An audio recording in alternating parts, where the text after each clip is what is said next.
Chapter 995. Li Qingxian was always very vigilant towards everything. Especially when it came to deciding to do everything.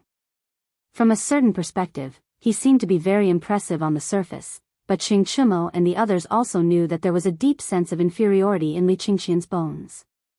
After all, his father was the current emperor, Li Shimin. And those brothers of his were all very intelligent, especially the fourth prince Li Tai.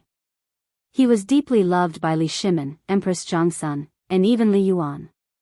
It could be said that he was extremely favored. Although this guy always refused to admit his flaws, as childhood playmates, Qing Chumo, Du Go, and the others still knew Li Qingxian very well. Li Qingxian liked to haggle over right and wrong, gains and losses. For example, right now. Once the crown prince's decree was issued, what if those aristocratic families passed this matter to the chancellor of the Imperial College, or the Ministry of Works and Ministry of Rights? What would happen? And if Feng Zi knew about it, what would he do? He would always weigh the best solution in the midst of his worries.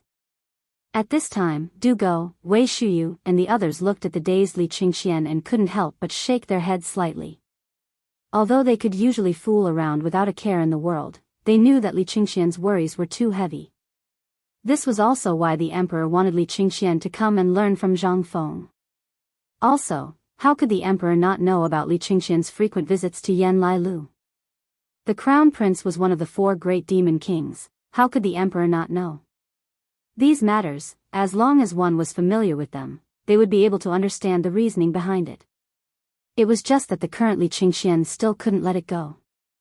The others also didn't want to point it out. After all, the matter was very simple. It was just that Li Qingxian couldn't accept it, so what could they do? They were very envious of Li Qingxian. Because Zhang Feng and the others basically all learned one thing each, but they put in a lot of effort on this kid. Whatever they learned, they would pass on to him. But what about Li Qingxian? He was always afraid of the tiger in front and the wolf behind. He could only rely on himself to comprehend this. No one could help him. At this moment, the mid-autumn hunt was about to begin, accompanied by the cries of the wild boar and the excited shouts of the students. The Tang emperors loved to hunt. Starting from Li Yuan, there were many records of Li Yuan hunting in the history of the Tang dynasty. For example, the colonel hunted at Fuping, the colonel hunted at Huaqi, the colonel hunted at Nanshan, and so on. This south mountain was the Erpi Ridge of Lantian County. Hunting practically ran through Li Yuan's entire life as an emperor. Not only did he enjoy hunting, his sons were also the same. Every time they went hunting, Li Jiansheng and Li Yuanji would follow. Li Yuanji even often said to others, "I'd rather not eat for 3 days than not hunt for a day." Therefore, after the incident at the Xuanwu Gate, Li Jiansheng and Li Yuanji's hobby of hunting became strong evidence of their absurdity. However, criticism was one thing. After Li Shimin ascended the throne, there would still be time for hunting. Moreover, Li Shimin felt that this small-scale hunting was not enough, so the scale began to become bigger and bigger. Hunting was even included in the assessment of the academy every year. It was said that only hunters could show their intelligence and wisdom.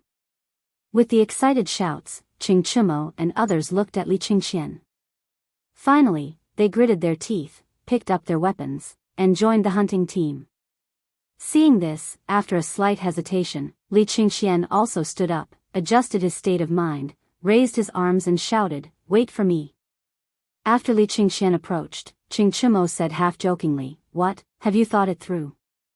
Li Qingxian blushed and glared at Qing Chumo. "Feng Zi is right. We have to rely on ourselves for everything. Let's go. I don't believe that with our ability, we can't beat them." Hearing this, only then did Qing Chumo and the others burst into laughter. They knew that the knot in Li Qingxian's heart had not been untied. This was a long road. However, if he could understand this point, it proved that he had not stayed in Shao Mountain for so long in vain. Ma Zhou and others still followed behind them with a confused look. They did not know whether it was because the topic was too high-end or because the name of the 4 demon kings had shocked them. However, at this time, these stubborn people of Chang and all gathered together, which was a rare grand occasion. Li Qingxian waved the dagger in his hand, like a small general in a white robe, rushing in the front. The group of stubborn people behind him also followed Li Qingxian into the jungle with strange cries. Those students who were originally surrounding a wild boar suddenly saw Qing Chumo and others rushing over with murderous intent. They hurriedly abandoned the target and scattered like birds and beasts. Li Qingxian excitedly rolled up his sleeves and said, "Don't move. Watch carefully how I tame this wild boar." When Qing Chumo and others heard this, their faces could not help but change. They said with some hesitation, "How about I go?" Qing Chumo did not even look at Qing Chumo. He waved the dagger in his hand and rushed into the jungle.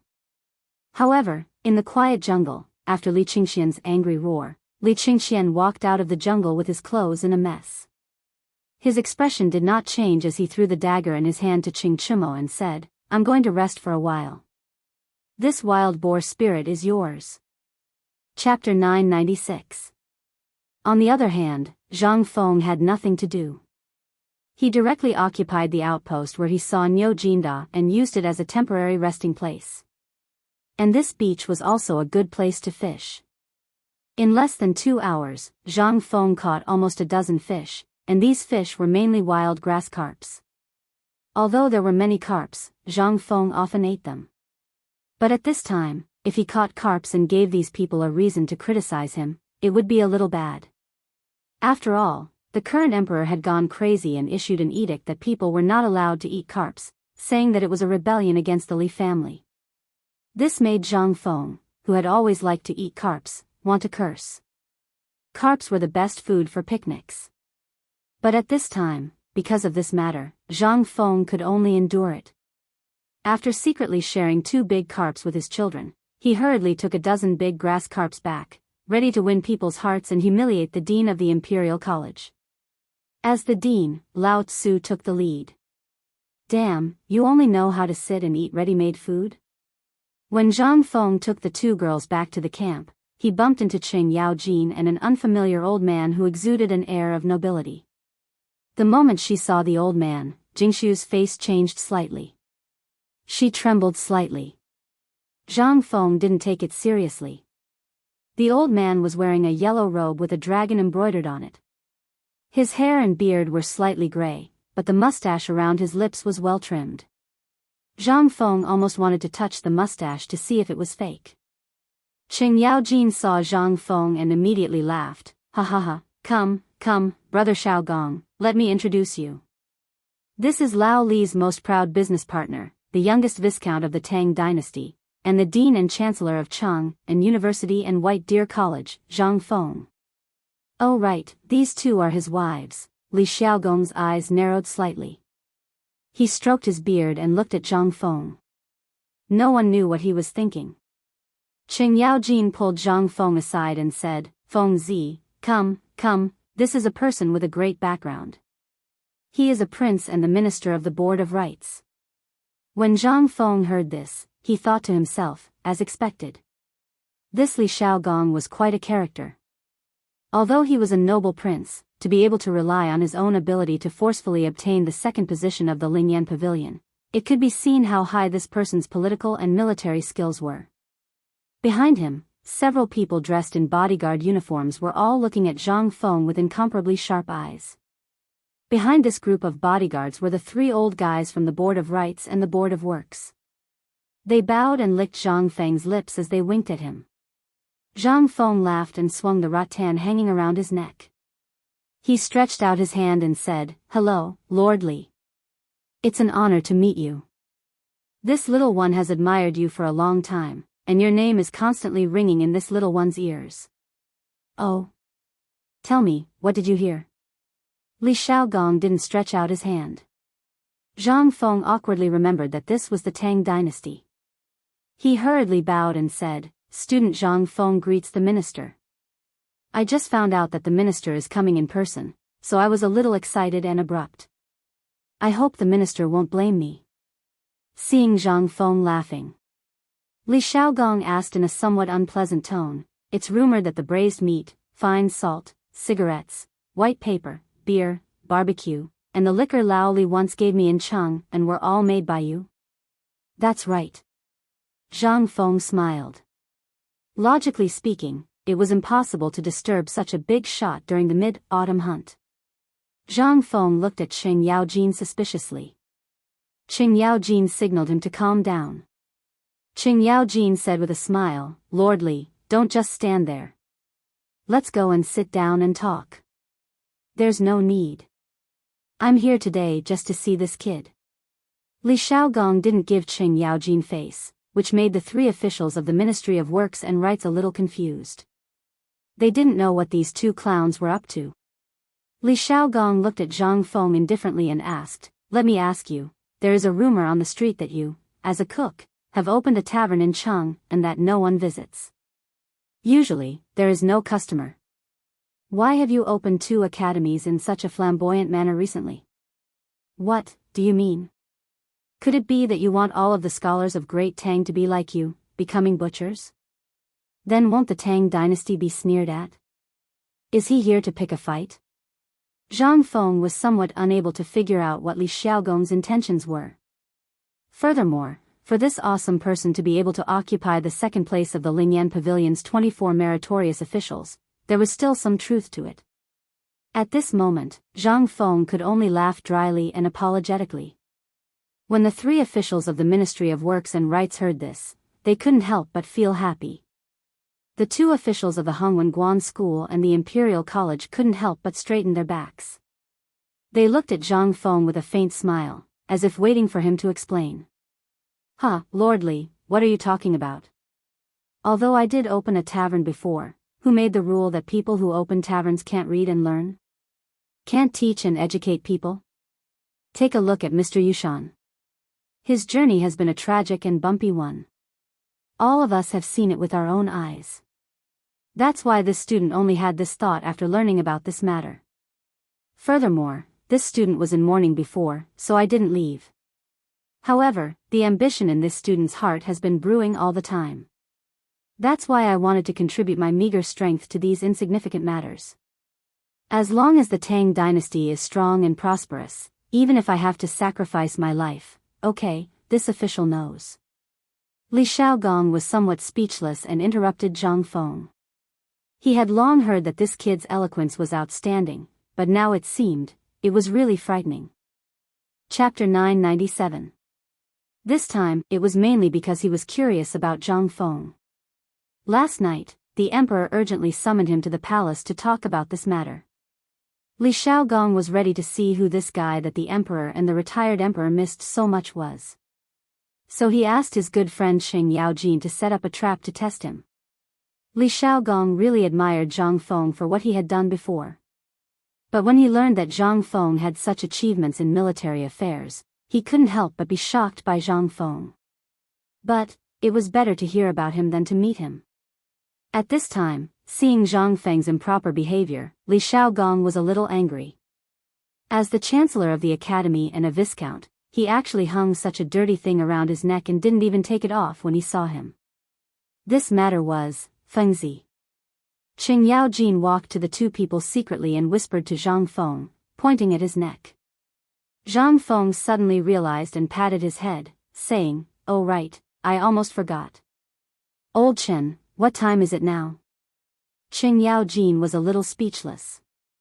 After a long time, he said, "It's the last quarter." "It's the last quarter? Lord Li, you haven't eaten yet, right? Come, this is what I just got from hunting. As the dean, I think I have to take the lead, so I brought my family to the river to hunt more than 10 fish. Now I'll cook it for you to satisfy your craving. How about it?" Qing Yaojin's face was a little embarrassed. Was this what he meant? "I'm telling you to throw away all the things on your neck. Why were you so silly?" The smiles on the faces of the people from the Ministry of Works became wider, and some even couldn't help it. Li Xiaogong was made to laugh by Zhang Feng's act. "Now that you mention it, I do feel a little hungry. I heard that your cooking skills are good. Old Li has also opened many restaurants in Chang'an. Although the names are a little unpleasant to hear, the food there is really a unique flavor. Well, you can cook it and let me have a taste." Zhang Feng seriously suspected that Lao Li was Li Xiaogong's relative. But when he thought about it carefully, the history records were still a little vague about Li Xiaogong's relatives, so he couldn't help but be a little suspicious. But now that Li Xiaogong said so, he didn't care about it and pulled the two girls to go to a small ditch. Until now. Li Xiaogong glanced at the people behind him and snorted coldly. The purpose of the mid-autumn hunt is to take the lead. Look at Zhang Feng, how old is he? He's the dean of 2 academies and has so many achievements, but he's not arrogant because of his talent. Look at all of you, what are you doing? I'm looking at the 17 fish hanging around Zhang Feng's neck. After today's hunt, each of you must hand over 10 fish to me. If you can't do it, you can resign yourselves. When they heard this, their faces suddenly changed. They didn't dare to say anything. They hurriedly lifted the hem of their official robes and ran out. After they left, Li Xiaogong and Qing Yaojin laughed loudly. Old He, you lost. Remember that you still owe me 50 kilograms of white paper and 30 jars of white wine.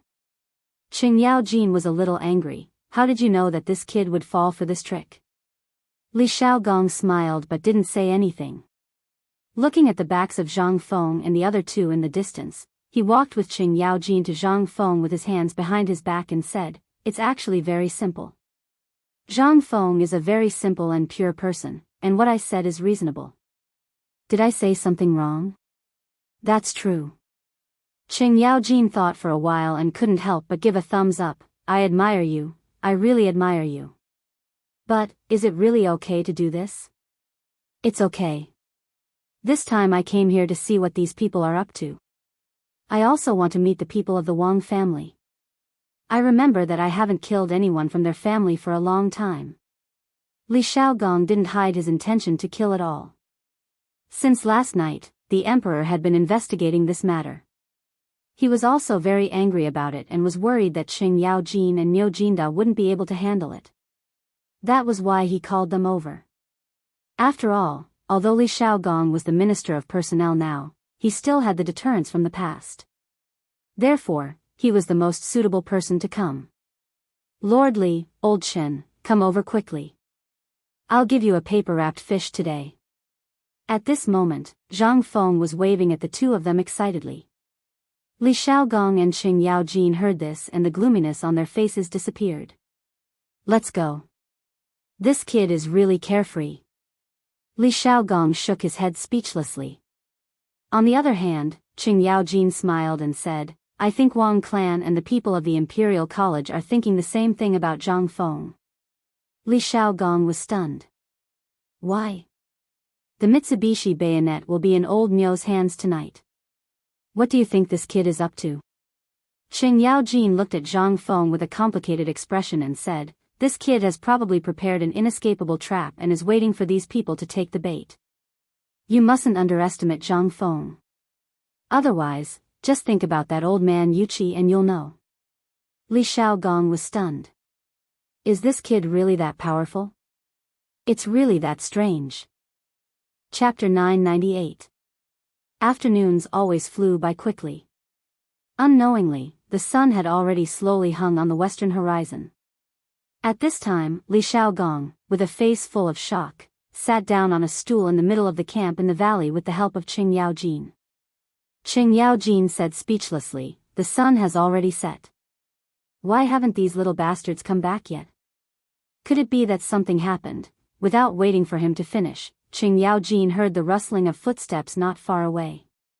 The first thing that came into view was Qing Chumo and the others. Although Qing Chumo and the others' clothes were tattered, and many of them even had wounds on their bodies, Li Qingxian's face had been cut by something unknown. At this time, the blood had already dried, and the wound didn't seem to be deep. And on their shoulders, they were all carrying prey big and small. Qing Chumo carried 2 wild boars on his shoulders, and Li Qingxian carried a wolf on his back.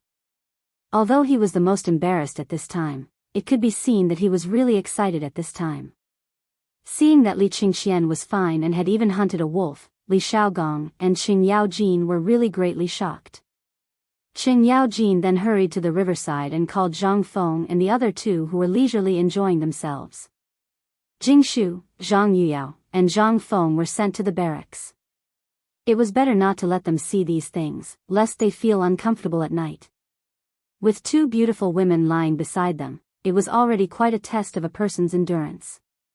In addition, if they were frightened now, then Zhang Feng would have to suffer at night. When Zhang Feng arrived, Li Qingxian and the others were shocked and stood valiantly in the field of Camp D. Zhang Feng was also shocked by everyone's prey. When Zhang Feng walked in, Li Xiaogong patted the stool next to him and said, "Brother Zhang, come, sit here. I'll introduce you to a few great talents later." Zhang Feng was a little speechless. "Didn't you just give some pointers on the marching battle formation? Now you're not leading the troops. Why do you always want to pester Lao Tzu? If you weren't the boss of the Ministry of Personnel, Lao Tzu wouldn't bother with you." But at this time, Zhang Feng could only admit defeat. He laughed dryly and sat beside Li Xiaogong.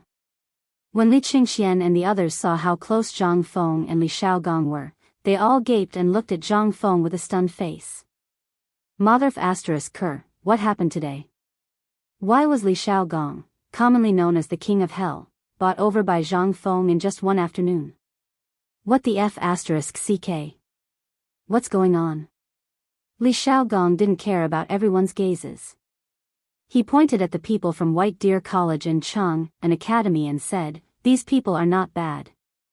Look at that guy who's as thin as a chicken, but he actually hunted a wolf. His courage is commendable. Not bad, not bad. As a student, you can use your wits to hunt a wolf without hurting yourself. 3 years later, I'll guarantee your promotion." Li Xiaogong pretended not to know Li Qingxian and pretended to praise him. However, Li Xiaogong was really surprised by Li Qingxian. He was usually gentle and weak. He didn't expect him to have such explosive power. Zhang Feng chuckled and said, "Lord Li, this person is Li Qingxian. He's Lao Li's son." Li Xiaogong pretended to be shocked. "What? He's Lao Li's son? My goodness, not bad, not bad." 3 years later, it seems like Lao Li's family will be able to embark on an official career. Ha ha ha. As he spoke, Li Xiaogong pointed at Fang Yai and said, "This guy is not bad either. Look, he actually hunted 2 badgers. Old man knows about badgers. They're especially hard to catch. According to old man's knowledge, badgers are extremely rare around Chang'an. Not bad, not bad. His luck is not bad. This seems to be your second son, old He?" Cheng Chimo was waiting expectantly, but when he heard Li Xiaogong's words, his face instantly darkened. Li Qingxian and the others tried their best to hold back their laughter. Cheng Yaojin didn't care. He laughed and said, "That's right, it's my son." Li Xiaogong nodded. "Not bad. You old brat, you finally have a successor." After Li Xiaogong personally inspected the stalls, the people from the Imperial College and Hongwen Guan came running back. They originally thought that these stubborn people would suddenly go crazy and ask them to help hunt. They thought that their future was hopeless. However, they didn't know why this group of people went crazy and actually went to hunt. Moreover, they were the kind that didn't care about their lives. This couldn't help but arouse everyone's passion. However, they were still a step too late. Looking at the pheasants, frogs, mice, and other animals in their hands, and then looking at the other people's prey, was there even a need to compete? Moreover, it was the minister of the Ministry of Personnel, the current imperial prince, who had personally come to inspect. Li Xiaogong also suddenly became interested. He stood up and walked slowly with Cheng Yaojin and Zhang Feng while admiring the items in everyone's hands. He was so happy that he couldn't close his mouth. However, after the results of Chang and University and Secretary Bailu were inspected, Li Xiaogong looked at the prey of the students from the Imperial College and Hongwen Guan who had been standing there for a long time. However, in an instant, Li Xiaogong angrily flung his sleeves and left. Chapter 999. Early the next morning, Zhang Feng was woken up by the earth-shattering sounds of training. He quickly put on his clothes and went to the entrance of the tent. He saw Cheng Chimo standing outside Zhang Feng's tent, holding a bamboo pole like a javelin. Zhang Feng's eyelids twitched. When did you come? Reporting to the dean. Last night, when we were returning to defend. F***CKU. Don't you know that the dean's wife is also inside? Get out of my way, you brat. Zhang Feng was furious. Originally, he thought that this brat was tactful. However, at this moment, when he thought of how the dream of the Red Chamber, that he talked about with Jing Shu and Zhang Yuyao last night might have been leaked, he couldn't help but feel angry. This was still a small matter. What Zhang Feng hated the most was eavesdropping. Qing Chimo instantly deflated. Don't get angry. When I arrived, it was already the latter half of the night. Other than your snoring, there was no other business. Furthermore, I was only 10 steps away from your living quarters. I couldn't hear anything. Zhao Yu's face turned into a mischievous grin as he spoke. You didn't hear anything? How did you know that Lao Tzu snored? Zhang Feng rolled his eyes. However, he also knew that this was an unusual time. Old Shen arranged for him to come was nothing more than to ensure his safety. Zhang Feng was really touched. Have you eaten? Qing Chimo shook his head and rubbed his stomach. I had nothing to do last night, so I secretly roasted 3 pheasants. Now that you didn't mention it, I'm really hungry. What are we eating today? At the mention of food, Qing Chimo's eyes instantly turned into crescents. He hooked his arm around Zhang Feng's shoulder and refused to let go. Zhang Feng frowned slightly. We're outside. You'd better know your limits. When Qing Chimo heard this, he immediately gave a military salute that Zhang Feng had instructed them to do before. Yes, sir. Zhang Feng shook his head speechlessly. He placed the right hand that was raised above his head between his eyebrows and said, Let's go. Yes. The loud roar gave Zhang Feng a big fright. Lower your voice. Zhang Feng stomped his feet. Don't scream like a ghost every day. It hurts my eardrums. Yes. This time, Qing Chimo's voice was much softer. This idiot. In the end, Chen Tinia still hasn't seen much of the world. Zhang Feng sighed in his heart. Chen Tinia had met the right person to meet him. This brother's perspective was too big. Previously, this guy was a little stubborn with a mouth full of nonsense, but now? Zhang Feng was planning to bring him step by step to the upper class. For example, a big shot like Li Shaogong. In the distance, Li Shaogong, Qing Yaojin, and everyone else who was still half asleep were staring at the students of White Deer College and Cheng and University who were doing their morning exercises. There was a lot of discussion. There were even people who were pointing at them and commenting. Li Qingxian naturally became the leader of these people. He stuck his butt out, shouted loud slogans, and put in his best performance. At this time, his forehead was already dripping with sweat. Zhang Feng's arrival made Li Shaogong very happy. He laughed and said, President Zhang, you're really a talent who can surprise me all the time. Zhang Feng didn't dare to say that. He waved his hand and said, You're too kind. This is what a student should do. These things are insignificant. Flattery wasn't something that could be worn all the time. For example, at this time, the 3 old guys from the Ministry of Works and Rights, as well as the 2 old guys from the Imperial College in Hongwenguan, looked at Zhang Feng's eyes as if they wanted to poke Zhang Feng out. Zhang Feng pretended not to see the 5 people's gazes. He smiled and said, I'm sorry to disturb Lord Li. These students of mine can't sleep in the morning, so I thought about it and evolved a simple exercise method from the 5 animal frolics. On the one hand, when they wake up in the morning, they can relax their muscles and improve their memory. After the strenuous exercise, they can eat. It's good for the healthy development of the body. Li Shaogong stroked his beard and said with a smile, Is this some medicine from your academy? Yes, yes, yes. This is it. I didn't expect Lord Li to know this. It's really an honor. Li Shaogong glared at Zhang Feng. Don't flatter me. You'd better explain it to the old man later. Otherwise, getting a flogging is a light punishment. Disqualifying you from this hunt is also a light punishment. Zhang Feng was like a monk. He was a little confused.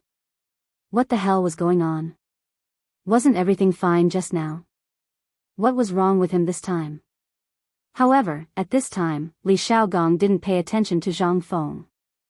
Instead, he shook his head and stared at Li Qingxian and the others doing 5 rounds of morning exercises. Then, he said with some dissatisfaction, "Lord Xian, Lord He." Hearing this, the 2 old men from the Ministry of Personnel Affairs and the Ministry of Works hurried forward and bowed beside Li Xiaogong. Li Xiaogong pointed at the field and asked with a smile, "Is there still a need to compete?" This, the 2 couldn't help but feel awkward. "Sir, this is the rules set by His Majesty." Although the overall performance of the students from White Deer College in Cheng and University is very good, we still think that we should do things according to the rules. Li Xiaogong looked at the 2 meaningfully, then nodded and said, "Since that's the case, this official announces that the debate that was supposed to last 3 days will be changed to 1 day. Today's debate is both the beginning and the end. Everyone will proceed with the debate under this official's witness. What do the 3 of you think? Do I, Li Xiaogong, have the right to do so?" When the 3 people from Hongwen Guan, Imperial College, and Ministry of Rights heard this, the corners of their mouths twitched. Was there a need to ask? Was there a need to ask? If you stomp your foot, we'll tremble. You're asking us now? Wasn't this a joke? The few of them smiled and pretended to look relieved as they said, "We'll listen to Lord Li's orders." Chapter 1000. Upon hearing this, Li Xiaogong gestured with his right hand and said indifferently, "Since it's the mid-autumn hunt and we are all scholars, why don't we have a debate?" Debate? They couldn't help but ask in their hearts.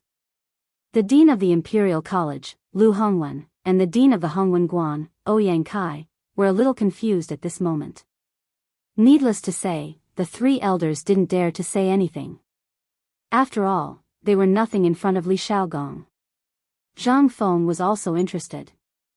Seeing that they were a little timid and didn't dare to say anything, he asked, "Sir, how are we going to debate, and what are we going to debate?"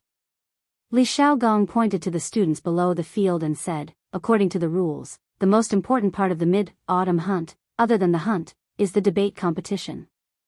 As he spoke, Li Xiaogong looked around with a faint smile and said loudly, "Thanks to Prince Zhang, the previous autumn hunt prioritized the students.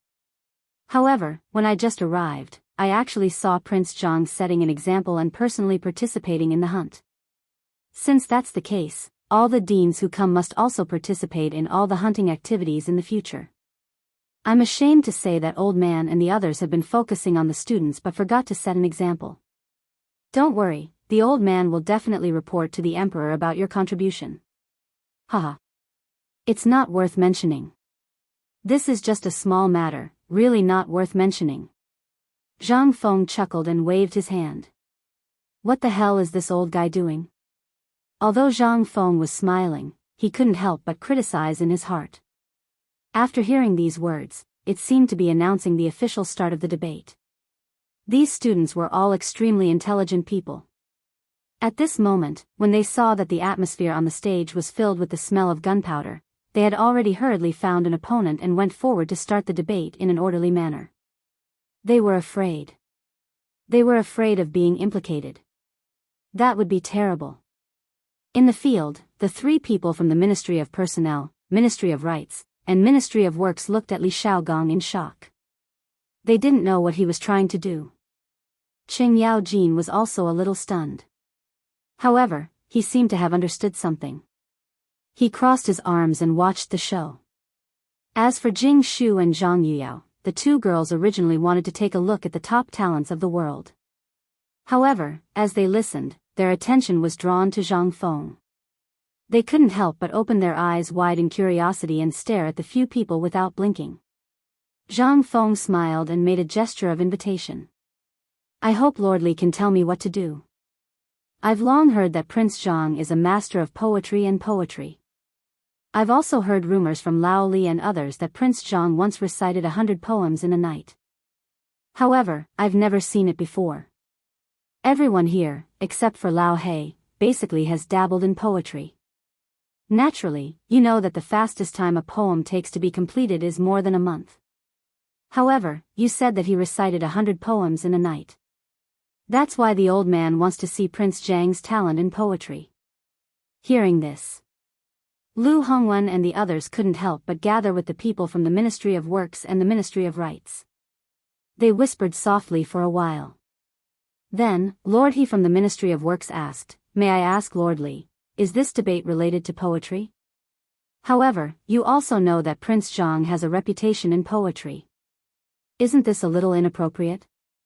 Zhang Feng's reputation was out there. At this time, if Li Xiaogong arranged it this way, it would definitely be inappropriate. That was definitely not appropriate. This was simply prepared for Zhang Feng. However, the few of them thought about it again and figured out something different. Although Zhang Feng's poems were very popular, no one had really seen them or heard of those 100 poems.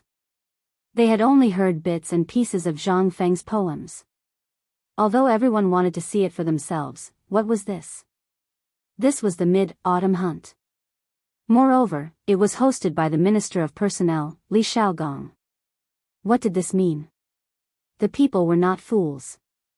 They definitely knew that this was obviously biased towards Zhang Feng. Therefore, at this time, they wanted to prevaricate. For example, at this time, Sun Hongwen hurriedly came forward and said, replying to Lord Li, "This debate will be about Confucius and Mencius, the 4 books and 5 classics, as well as other miscellaneous studies. This is a test of the foundation of an academy. Since Lord Li said that we should have a debate with a dean, why should we waste time on poetry? Poetry is something that everyone has. It is difficult to reflect a person's talent from this alone, let alone the talent of a dean of an academy. Therefore, this humble official has a presumptuous request." Before Sun Hongwen finished speaking, Li Xiaogong glanced at him and said lightly, "Before I came here, I was secretly ordered by His Majesty. Do you think that His Majesty said something wrong? If so, I will prepare a fast horse for you. You can go back to the capital immediately and refute this in front of His Majesty." This official has nothing to say. Sun Hongwen instantly did not know what to say. His face suddenly changed. At this time, if he went to the palace to ask His Majesty, not to mention the time it would take to go back and forth, who would dare to go against His Majesty's order? Who could stand this? The emperor wanted to see Zhang Feng's poetry attainments.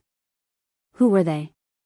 However, Li Xiaogong had also considered some problems. He smiled and waved his hand, "Since Principal Sun has said so, and this official has also considered this matter, then how about we use the appraisal of poems as a gimmick? Wouldn't that be fair? Moreover, you should have been immersed in this for more than 30 years. Are you afraid of a young boy in his early 20s? Old man does not believe that this boy can recite poetry in 7 steps like Chao Ji." Chapter 1001. Li Xiaogong was right.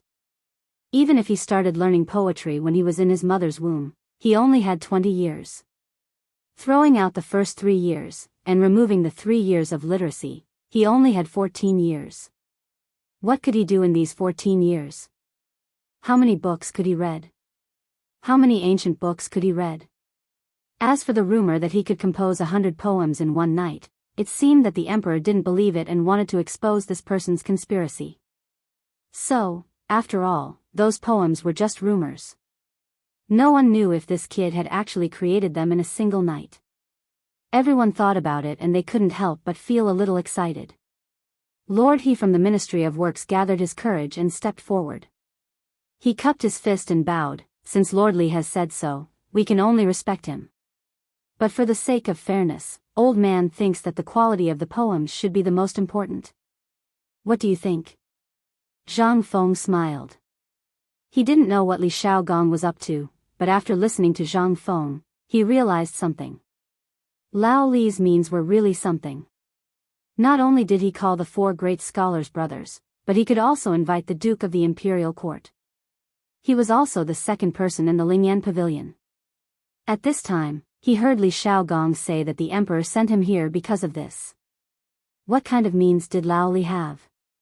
Could it be that the poem he recited after that night of drunkenness had reached the emperor's hands? The more Zhang Feng thought about it, the more he felt that it was possible. Otherwise, why were there only a few scattered poems in the market? There were no more than 10 poems in total. This was really inexplicable. If it was an ordinary businessman, this kind of thing would bring glory to the family no matter how much they treasured it. Even if they wanted to hide it, it couldn't be hidden. However, Lao Li actually kept it a secret. Moreover, it seemed to have appeared out of nowhere. After thinking about it, Zhang Feng was surprised to find that he didn't know which street or market Lao Li lived in Chang'an City. Just as Zhang Feng's imagination was running wild. Everyone had finalized this matter. Li Xiaogong held his stomach and looked at Zhang Feng meaningfully. He asked, "President Zhang, what do you think of this arrangement?" Zhang Feng was a little speechless, but he also knew that this was helping him. He hurriedly smiled and said, "Just listen to Lord Li. I will definitely obey." "That's good. In that case, come." Li Xiaogong waved his hand faintly. In an instant, several servants hurried forward and knelt in front of Li Xiaogong. Li Xiaogong ordered faintly, "Prepare the banquet and music." After that, Li Xiaogong took the lead and went in another direction. Qing Yaojin looked at Zhang Feng and winked. His meaning was self-evident. Zhang Feng couldn't help but laugh in surprise. He simply followed Qing Yaojin and the two women behind Li Xiaogong and said something to the two women. Jing Shu also took the opportunity to tell them some things to pay attention to at the banquet. After all, she didn't know if Zhang Feng had attended a banquet of this level before. Presumably, he had never seen such a scene before. This level of wine was very particular. All aspects of etiquette had to be paid attention to. Otherwise, they would be asked to leave the banquet on the spot. If it was serious, they would lose their heads. Lu Hongwen, Ouyang Kai, and the 5 old men from the Ministry of Rights and the Ministry of Personnel were busy at this time. After hurriedly giving instructions, they followed behind these people while muttering. From time to time, 1 or 2 quarrels could be heard. However, although Li Xiaogong and Zhang Feng could hear it, they didn't take it to heart. After all, they didn't deserve it. The banquet was set up by a river in Erpi Gully. Although this river wasn't very wide, one could see the soft sand in the river at a glance. In the calm and clear water, one could see fish swimming happily in the water from afar. Zhang Feng estimated that the deepest part of this river was only around the calf. In this river, there were already 7 tables set up at this time. 2 of them were on the beach at the top. Obviously, these were the seats of Li Xiaogong and Qing Yaojin. Below these 2 tables were 3 more tables. Obviously, these were the seats of Zhang Feng, Lu Hongwen, and Ouyang Kai. Downstream, 3 tables were arranged side by side. Needless to say, these were the seats of the officials of the 3 ministries. At this time, there were all kinds of seasonal fruits and wine placed on the tables. The slightly turbid grape wine in the cup faintly emitted a trace of demonic light. Although it was autumn, the maple leaves swayed in the wind and spun, leisurely falling on the surface of the river and the tables. This scene was somewhat poetic. There was a trickle of water below and maple leaves above. It looked somewhat elegant. Zhang Feng didn't expect that Li Xiaogong, who was born in the martial arts world, could be so elegant after he got off the horse and pacified the world. A group of singers were playing something on the shore. Zhang Feng's sharp senses even discovered that in front of this group of singers, there was also a table on a carpet on the beach. However, at this time, there was an incense burner and a guzheng on the table. 2 female servant girls, holding an incense burner and a round fan, stood charmingly next to the table. It was unknown who they were waiting for to arrive. Zhang Feng took a deep look at Jing Shu. After seeing that there was nothing wrong with her, he went to the beach with the others. It was rare for Zhang Feng to have some interest. He simply took off his shoes and socks, and just like that, walked barefoot into the river. At this time, it was noon. The sunlight seemed to warm the river. Stepping into it, Zhang Feng couldn't help but moan. So comfortable. Chapter 1002. They were all people with self-restraint. After glancing at Zhang Feng, they withdrew their gazes again. It was the first time that a banquet was held in the river. If it were any other time, they would really want to take off their shoes and socks like Zhang Feng. It would be comfortable, but they didn't dare to do so. They wanted to save face. When Li Xiaogong saw that they were seated, he looked at Jingshu, who was beside Zhang Feng, and nodded slightly. I've long heard that Miss Jingshu's zither skills are extraordinary. Would you do me the honor of joining us today? After all, Jingshu was a woman who had seen grand occasions. She stood up and bowed slightly to Li Xiaogong. She said that she was flattered and then remained silent. When Zhang Feng saw this, he touched Jingshu's small hand slightly. Jingshu nodded and walked in the direction of the zither. This scene made Li Xiaogong and Qing Yaojin look at each other and then laugh. Jingshu pretended not to hear them and walked straight to the zither. The two maids beside the zither saw Jingshu take her seat and gently waved their round fans. They looked so beautiful and set off Jingshu's otherworldly aura. After the zither sounded, Li Xiaogong looked at everyone indifferently. In that case, let's start today. Prince Zhang. After Li Xiaogong sat down, he raised his cup. Zhang Feng thought that Li Xiaogong wanted to drink with him. He hurriedly raised his cup, only to find that Li Xiaogong had already put the cup on the table and seemed to be resting with his eyes closed. Zhang Feng was slightly stunned.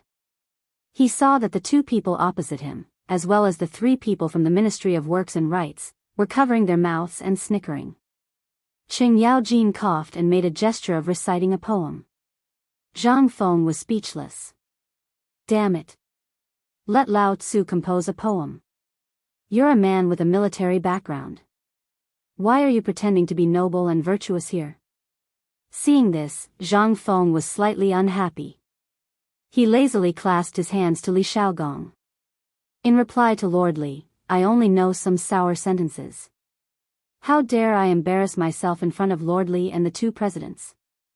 As soon as these words came out, several people instantly looked at Li Xiaogong. Only then did they understand that they wanted to give this guy a chance to stand out. Did they want to use their hands to help Zhang Feng? Did they want to use their hands to prove Zhang Feng's reputation? They were not fools. Of course, they knew that on the 15th of August, on the night of the Mid-Autumn Festival, Zhang Feng would become a great Confucian scholar at the Mid-Autumn Festival Poetry Meet. This poetry meet was organized by the four great Confucian scholars for Zhang Feng. If this guy could become famous at the poetry meet, his reputation as a great Confucian would be confirmed. This was something that no one wanted to see. Once Zhang Feng became a great Confucian scholar, the Imperial College in Hongwen-Guan would have nothing to do with the four great academies in Cheng and City. After all, at this time, White Deer College already had the four great Confucian scholars. Although they were just sitting there, it was already a golden signboard. During this period, White Deer College did not charge tuition. It attracted poor students who lined up from Cheng and City to the foot of the barren mountain every day. If this, Lu Hongwen and Ouyang Kai did not even dare to think about it. If this went on, even if the Imperial College in Hongwen-Guan invited more great Confucian scholars to sit there, they would not be able to compete with White Deer College in Cheng and University. If this was just a landing, whether Zhang Feng was a great Confucian scholar or not, today's deeds would be spread out. The titles of the chairman of the two great academies and the youngest intuition in the Tang dynasty would be thrown everywhere. By then, the two great academies in Cheng and City would have no chance to stand out. After all, Zhang Feng's name was famous in China during this period. It even caused a series of incidents in the Turks, Tubo, and other countries. This guy's poem, Bringing in the Wine, was famous in Cheng and City for a period of time. At least for more than a month, this poem was praised in the streets and alleys. It was even regarded as a work of God. However, this guy rarely wrote poems and came up with other new tricks, which gradually faded away. However, as long as someone mentioned it, they would instantly think of this poem and Zhang Feng. At this time, how could the three people from the Ministry of Works and Rights not see that Li Xiaogong was biased towards Zhang Feng? Although they wanted to stop it, after all, if Zhang Feng's reputation was affected, their families would be at a disadvantage. When the higher-ups blamed them, it would be really difficult for them to explain. However, Li Shaogong was after all a relative of the emperor. They could only sit and do nothing. Now, the two deans, Lu Hongwen and Ouyang Kai, were having a headache. They could only pretend that they did not know anything, drinking alone and eating the delicious food on the table. In fact, Zhang Feng was just guessing. After all, the experience of his previous life was not enough for him to deal with everything. Moreover, he could not remember clearly what happened in the past. The history in his memory was just something that was passed down orally. It could even be tampered with. He really did not know what really happened in the Tang dynasty. At this time, Zhang Feng also faintly felt that some of the current emperors had ulterior motives. Li Shimin was born in the military. Although he could summon the wind and summon the rain in the imperial court, there were still many people who opposed him. They said that he was just an emperor on horseback and so on. In particular, the Confucian scholars and the nobles in Shandong were the most arrogant. However, although Li Shimin wanted to touch the nobles in Shandong, he did not have the confidence to do so. It was only because the nobles in Shandong were known as the descendants of Confucius and were the gathering place of the world's civilization. In addition, the 5 surnames and 7 Wangs, as well as Guanlong, and other aristocratic families had already taken away the imperial power before the Tang dynasty. Although he wanted to, he was powerless to deal with it. The appearance of Zhang Feng in the White Deer College seemed to give the emperor, who had never met him, a glimmer of hope. He wanted to let Zhang Feng replace the imperial college and Hongwen Guan, the 2 aristocratic families, to enter the imperial court. Zhang Feng could not help but feel that this was the emperor's purpose in sending Li Shaogong here. Zhang Feng was far away, but he could still see clearly that Li Shaogong's eyes had slowly narrowed. There was a trace of appreciation in his deep eyes. Of course, he was appreciating that Zhang Feng could understand his meaning. Zhang Feng naturally understood Li Shaogong's meaning, but he also meant to warn him that if he did something good, there would be unexpected results even when he entered the imperial court, let alone here. Seeing that Zhang Feng seemed to have understood his meaning, Li Shaogong smiled and said, "Why don't you recite a poem and let the 2 libationers judge it? If it doesn't work, they can punish it with wine. What do you think?" What else could he do? Zhang Feng slowly sat back on the chair. He smiled and nodded, "Okay." Chapter 1003. Today, Zhang Feng's mental state was very poor. The 2 women did not know where they heard that after drinking, he would talk a lot, and would answer any question you asked. Last night, the 2 women pestered Zhang Feng to talk about the Red Chamber, but Zhang Feng was really unwilling to talk about it.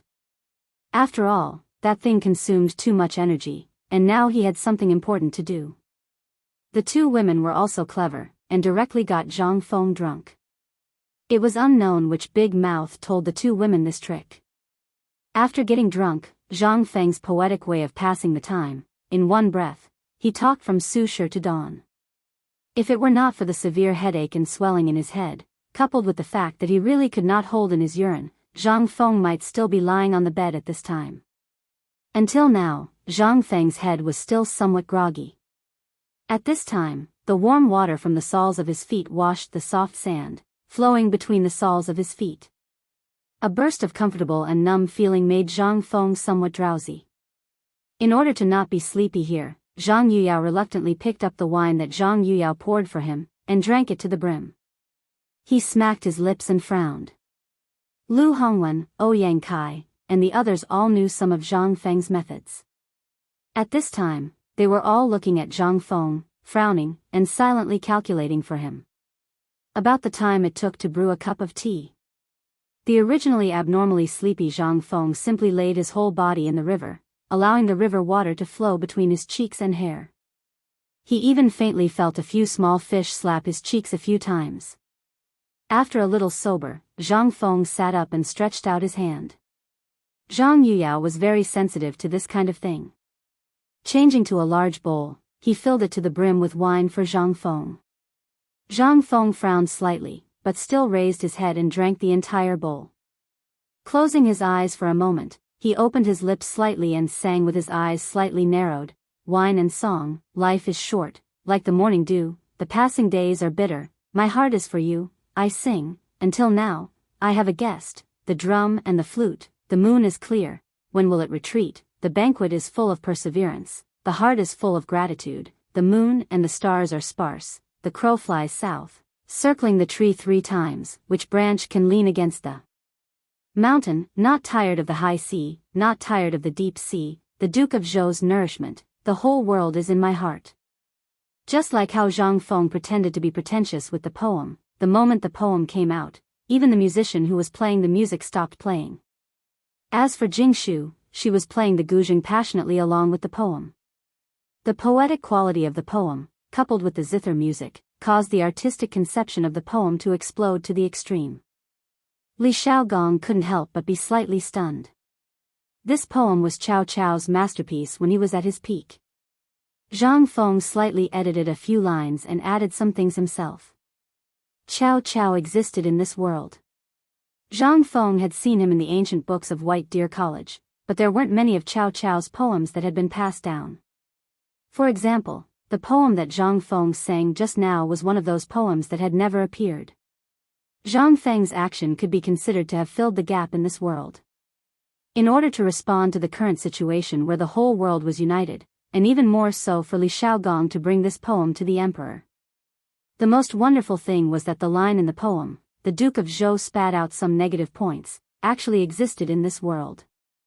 Moreover, this Duke of Zhou wasn't a disciple of the emperor, but a real emperor. Therefore, Zhang Feng dared to recite it in a dignified manner. After a long time, other than the beautiful river water, the chirping of insects and birds, and the sound of falling maple leaves, there was only the sound of Jingshu's guzheng. Good poem. It's really a peerless poem in the world. Li Xiaogong exclaimed and raised his cup. Prince Zhang really lives up to his reputation. He can actually recite such a peerless masterpiece so casually. He's really a role model for our generation to learn from.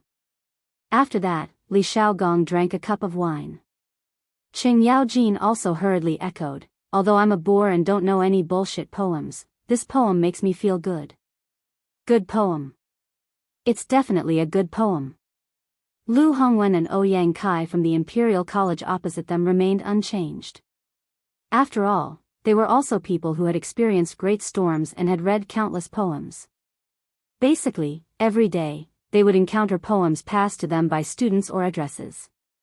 The reason why they could stand out from many people and sit in the important positions of the Imperial College and the Chancellor of Hongwen, which were selected by the country for talents, was partly because they were born in the gentry family, and more importantly, because of their talent and learning. Lu Hongwen sighed softly and said, "Good poem. It's really a good poem that doesn't appear in the world." While speaking, he picked up a few pieces of vegetables from the plate with chopsticks and put them into his mouth while drinking wine. He said, however, although the artistic conception of this poem is a little intermittent, the original meaning of the poem is only one. Although there are some interruptions, it doesn't hurt the general idea. The poem is the meaning. Quality is the most important. I didn't expect that Prince Zhang could recite such a good poem in such a short time at such a young age. It's really a blessing for the Tang dynasty. Zhang Feng didn't understand the meaning of this person.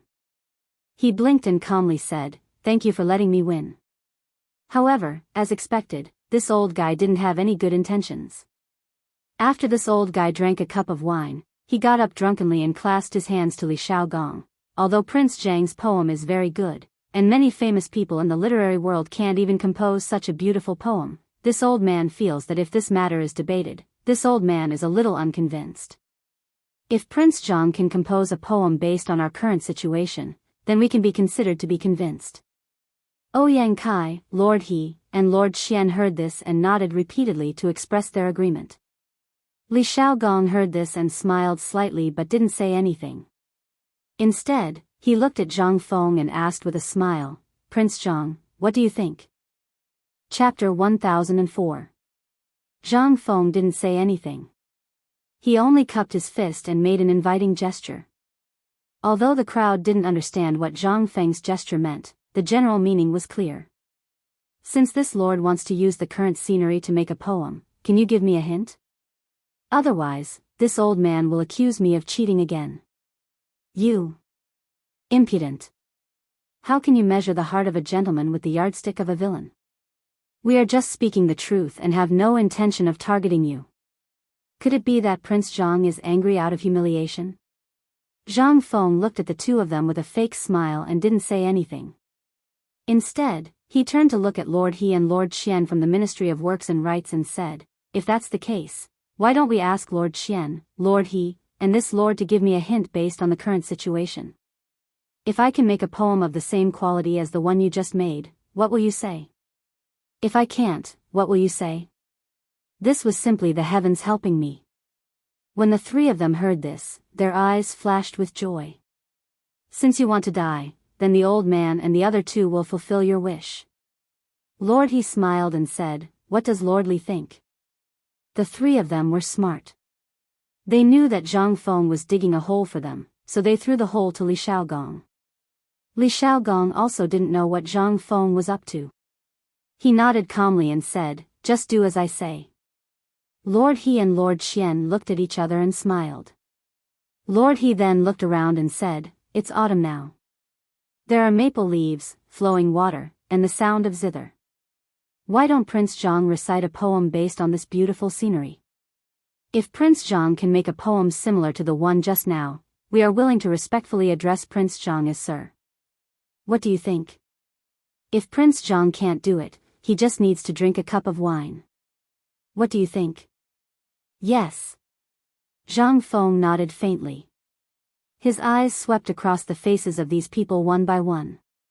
He could not help but sneer in his heart. If it was an ordinary person, they would have some stage fright at this time, but was Zhang Feng an ordinary person? As a young man of the 21st century, he was also a top liberal arts student. Poems and songs could be recited at the drop of a hat. Zhang Feng thought for a while and finally decided to use the poem by the poet sage Du Fu, Qiu Xing 8 Poems, 1. On the one hand, Shaolin's wild elder Du Fu's reputation was there for all to see. Moreover, this poem was more appropriate for the current situation. Zhang Feng brewed his wine for a while. With one hand holding the wine pot, he faced upwards and let the breeze caress his cheeks. After a while, Zhang Feng slowly recited, dew withers and injures the maple forest. Clouds and rosy clouds disappear. The waves in the river surge to the sky. Plugged in the wind and clouds, the earth is e'en. From chrysanthemums, tears are shed. A lonely boat connects to the heart of the hometown. Cold clothes are everywhere. Chang and city is anxious at dusk. The poet sage Du Fu was the poet that Zhang Feng admired the most. Who said that? Li Bai seemed to be more famous. However, regarding the understanding of events, everyone had their own preferences. Zhang Feng was biased towards the poet sage Du Fu. It was not because of anything else, but because he liked it. At this time, after Zhang Feng's poem, the entire scene fell into a short silence. It was indeed silent. This was the effect that Zhang Feng wanted. The previous poem was pieced together by himself. Then, what about this poem? If you dare to tell Lao Tzu that this poem was pieced together by others, Lao Tzu would really fight you with a knife. No, I'll fight you with a Mitsubishi Army knife. If you really can't do it, find me a King poem that is the same as this one. Moreover, this poem was suitable for Zhang Feng at this time. Zhang Feng did not like this kind of scheming. Ever since they came to Erpi Ridge, Zhang Feng had his own difficulties even though he brought the two girls to tour the mountains and rivers every day. Being a stranger in a foreign land was the most appropriate way to describe Zhang Feng at this time. The annual Mid-Autumn Festival was coming soon. However, this year, Zhang Feng had to spend his time in the Tang dynasty of this parallel world. Although he was doing well at this time, he was after all a 20-year-old soul. Just like the meaning of the last sentence in the poem, it was time to add winter clothes. In Chang and city, the topic of winter clothes could be seen everywhere. Gradually, the topic of winter clothes was on everyone's lips. What about Zhang Feng? His favorite clothes, mobile phone, computer, and so on had all disappeared. Instead, he was tossing and turning in this world. Even though he was wearing gorgeous clothes, he still felt a little cold, unable to make him feel a little warm. Even though he had two beautiful women by his side, including Yu, who was comparable to the top beauty of the later generations, he still couldn't let go of the future. Yes, at this moment, Zhang Feng was homesick, very, very homesick. At this moment, the ones who were the most shocked were the few people present. This poem was really too wonderful. Everyone had a different understanding of it. Therefore, at this time, everyone was silent. Even Jingshu stopped playing the guzheng at this time. She lowered her head with tears in her eyes, and her shoulders were trembling slightly. Zhang Feng put his hands behind his back. His cheeks were red. Standing in the water, he stared at the two people from the Imperial College and the Hongwen. He did not have any special feelings for the two of them. He just did not like their behavior. Even then, Lu Sun's expectations and optimism were still in the Shandong aristocratic family. Zhang Feng was no different from competing with them for something. Zhang Feng wanted very simple, that was, to live the life he wanted. Chapter 1005. But in reality, Zhang Feng didn't take the initiative to provoke these people, but these people wanted to compare themselves with Zhang Feng. At this moment, Qing Yaojin stared coldly at Lu Hongwen and Ouyang Kai and said, "Earlier, old man heard someone mention the mid-autumn hunt in Chang'an City. Originally, old man didn't want to get involved in this matter. After all, I believe that Zhang Feng can deal with this matter. However, old man really can't stand the way some people are doing things. This mid-autumn hunt is supposed to be passed on to the deans of the various academies 1 month before the start of the mid-autumn hunt. Why did it only reach Zhang Feng a few days before the start of the mid-autumn hunt? Do you think that Zhang Feng is easy to bully?" While speaking, Qing Yaojin's eyes flashed with a cold light as he stared at the three people from the Ministry of Works and Rights. The three of them suddenly trembled. Only then did they remember that this was Qing Yaojin, the great devil of chaos. If they provoked him and this person killed them here, they would die in vain. A thin layer of cold sweat involuntarily appeared on the faces of the 5 people. At this moment, Qing Yaojin's words were somewhat inappropriate, especially in such a delicate situation. It seemed abnormally unreasonable. This meant that the matter between Zhang Feng and the Imperial College's Hongwen and the Ministry of Works and Rights was officially out in the open. Although everyone knew that there was a problem, there was still room for reconciliation if they didn't fall out. But now, there was still no room for reconciliation. When Lord He of the Ministry of Works heard this, he looked slightly displeased. He looked at Qing Yaojin and said, "There are indeed some aspects of this matter that are lacking in consideration, but we are just following the rules. Logically speaking, Chang'an University and White Deer College are not qualified to participate in this year's mid-autumn hunt. It's only because of Prince Zhang's previous actions of providing relief to the disaster victims that we decided to inform you at the last minute that Prince Zhang will participate in this year's Prince Zhang. This is all recorded in the laws of the Tang dynasty. If you feel that it's inappropriate, you can report us to Lord Li. But Lord Li, you should be clear about this matter." Lord Xian of the Ministry of Appointments secretly glanced at Li Shaogong. When he saw that Li Shaogong didn't say anything, he mustered up his courage and said, "That's right. Lord He is right about this matter. The laws of the Ministry of Appointments clearly state that academies that have been established for less than a year are not qualified to participate in the mid-autumn hunt. On one hand, it's because the academy has just been established and many things haven't been sorted out properly. As far as we know, White Deer College is still in the construction stage, so..." Zhang Feng's eyes were fixed on Lu Hongwen and Ouyang Kai. He saw some panic in their eyes, but Zhang Feng didn't understand what they were thinking. Lu Hongwen imitated Zhang Feng and opened the cork of the wine pot. He drank all the wine in the pot in one gulp. Then, he stared at Zhang Feng with a red face and roared, "Why? Since the establishment of the Imperial College, we have relied on our true abilities and fought our way up bit by bit. Every year, our Imperial College has sent many talents to the Imperial Court and contributed so much to the rise of the Tang dynasty. Who knows or cares about this? Why did you, Zhang Feng, receive His Majesty's favor and even receive His Majesty's imperial edict before your college was established? Was it only because of your 20,000 dan of grain and your poems? Although we don't have Prince Zhang's courage and wild ideas like Prince Zhang's, we have always adhered to the teachings of Confucius. We are cautious and conscientious. We don't dare to be careless. That's why we have what we have today. What about you, Zhang Feng? Zhang Feng saw a trace of determination in the eyes of the dean of the Imperial College. He also saw his determination to cut off all his escape routes. Zhang Feng suddenly felt a jolt in his heart. He felt some kind of danger that he hadn't been aware of before was slowly approaching him. He couldn't help but feel a little tipsy. He suddenly turned around and stood up. His eyes were searching for something in the bushes by the river. Sure enough, after a while, the bushes on the other side of the river swayed slightly. Zhang Feng also faintly saw a person flash by. Although Zhang Feng didn't see clearly who it was, who else could appear here other than Taiyuan Wang clan? Taiyuan Wang clan. The Guanlong group had been beaten up by him several times. They knew to tuck their tails between their legs and behave themselves.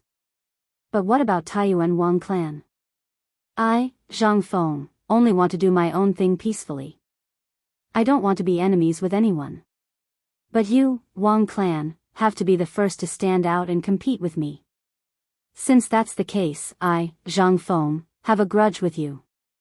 The debate ended in a hurry. It ended in a hurry, just like how it started in a hurry.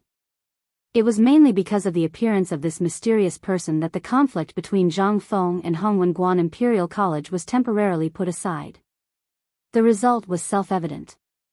Qing Yaojin's words, the Imperial College, Hongwen Guan's words, and the sudden appearance of this person. This made Li Xiaogong extremely angry.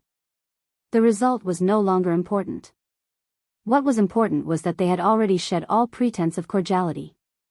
Since they had shed all pretense of cordiality, they naturally had to find the real culprit behind the scenes. Although Hongwen Guan and Imperial College were basically controlled by those big families at this time, they were still important institutions of the country. So under normal circumstances, they wouldn't touch them if they could. But the person who popped up was indeed a perfect scapegoat for these guys. With Li Xiaogong's and Qing Yaojin's tempers, how could they let him go? Chapter 1006. At this time, no one from the Ministry of Works and Rights, Imperial College, and Hongwen Guan saw Qing Yaojin and Li Xiaogong leave angrily. Naturally, they also saw the person who just flashed and disappeared. They could not help but think quickly in their minds about who exactly appeared here at this time. At the same time, they secretly breathed a sigh of relief. The sudden appearance of this mysterious person was really timely. Otherwise, who knew what would happen at this time? Zhang Feng was too lazy to think so much. After all, they had already made arrangements before. Since these people dared to appear at this time, it proved that these people had already prepared for the worst. Zhang Feng did not care. After all, he had the Mitsubishi military knife in hand, and old Niu Zi who had been paying attention to these people's whereabouts. In the dark, he was not afraid of these people. Moreover, he was now an official of the imperial court. And Li Xiaogong, the great god, was by his side. Naturally, there would be a tall person to stand up for him. The debate ended abruptly. Chen Chumo and the others' debate was still going on. The debate was actually very simple. That was, if words did not work, they would use force. The so-called force was actually the rugby that Zhang Feng had prepared for a long time before. It was also an activity that the academy had reported in advance. As long as he could make the other party shut up and admit defeat, then as long as it was not that kind of underhanded method, it would basically be allowed. The rugby matter came too quickly. Therefore, at this time, Zhang Feng had already changed the rugby to kuju. However, he had changed into a rugby iron protective suit. If you dare to touch it, come on, Lao Tzu will stand here and let you hit it. As long as you can break this armor, it's my loss. At this time, when Zhang Feng and the 5 people who had a lot on their minds returned to the camp, the kuju had already started. In the field, Li Qingxian and the others attracted a lot of attention. Their visual impact of the equipment, in addition to the previous warning from Qing Chumo and the others, these people were just going through the motions. After all, the expressions on their faces when they returned explained everything. The three people from the Ministry of Works and Rights, Lu Hongwen and Ouyang Kai, absent-mindedly stopped the competition. There was no way for the competition to continue. The score was simply unbearable to watch. It was as if this was a one-man show for Qing Chumo and the others. If this group of bastards continued to perform, the students from both families would probably all run away. What the five of them were most worried about was Zhang Feng's revenge, as well as the fact that the captured person might confess something or get caught. With Li Xiaogong's methods, it would be easy for them to get something out of that person's mouth. Therefore, at this moment, it would be best if they could end this as soon as possible and spread the news back. As for the result, it was no longer important. As long as they could maintain the position that the family had spent a lot of money to obtain, it would be fine. In less than 3 years, the five of them would be able to rise again. Kuju was basically not worth watching. Zhang Feng knew the result without even looking. However, Zhang Feng's novel method, coupled with the ability that Zhang Feng had displayed and Li Xiaogong's unyielding method, made the five of them restrain themselves a little. At the very least, when they looked at Zhang Feng, they were no longer so full of thorns. After all, they knew what they were doing. If they really angered Li Xiaogong, even if he killed them in court, their families wouldn't say a word for them. After all, they were only outer sect disciples. Kuju was not troublesome. After 2 days of competition, it was time to announce the results. After all, it would be strange if the people from White Deer College, who were wearing protective equipment, did not win the championship. Lord He chuckled as he announced the perfect end of the mid-autumn hunt. White Deer College and Chang and University had won the championship. Lord He waved his hand and said, "Next, let us admire the never-before-seen rugby that Lord Zhang reported to our department." This time, it was time for the one-man show between White Deer College and Chang and University. As soon as the rugby ball was played, it instantly caused a burst of exclamations.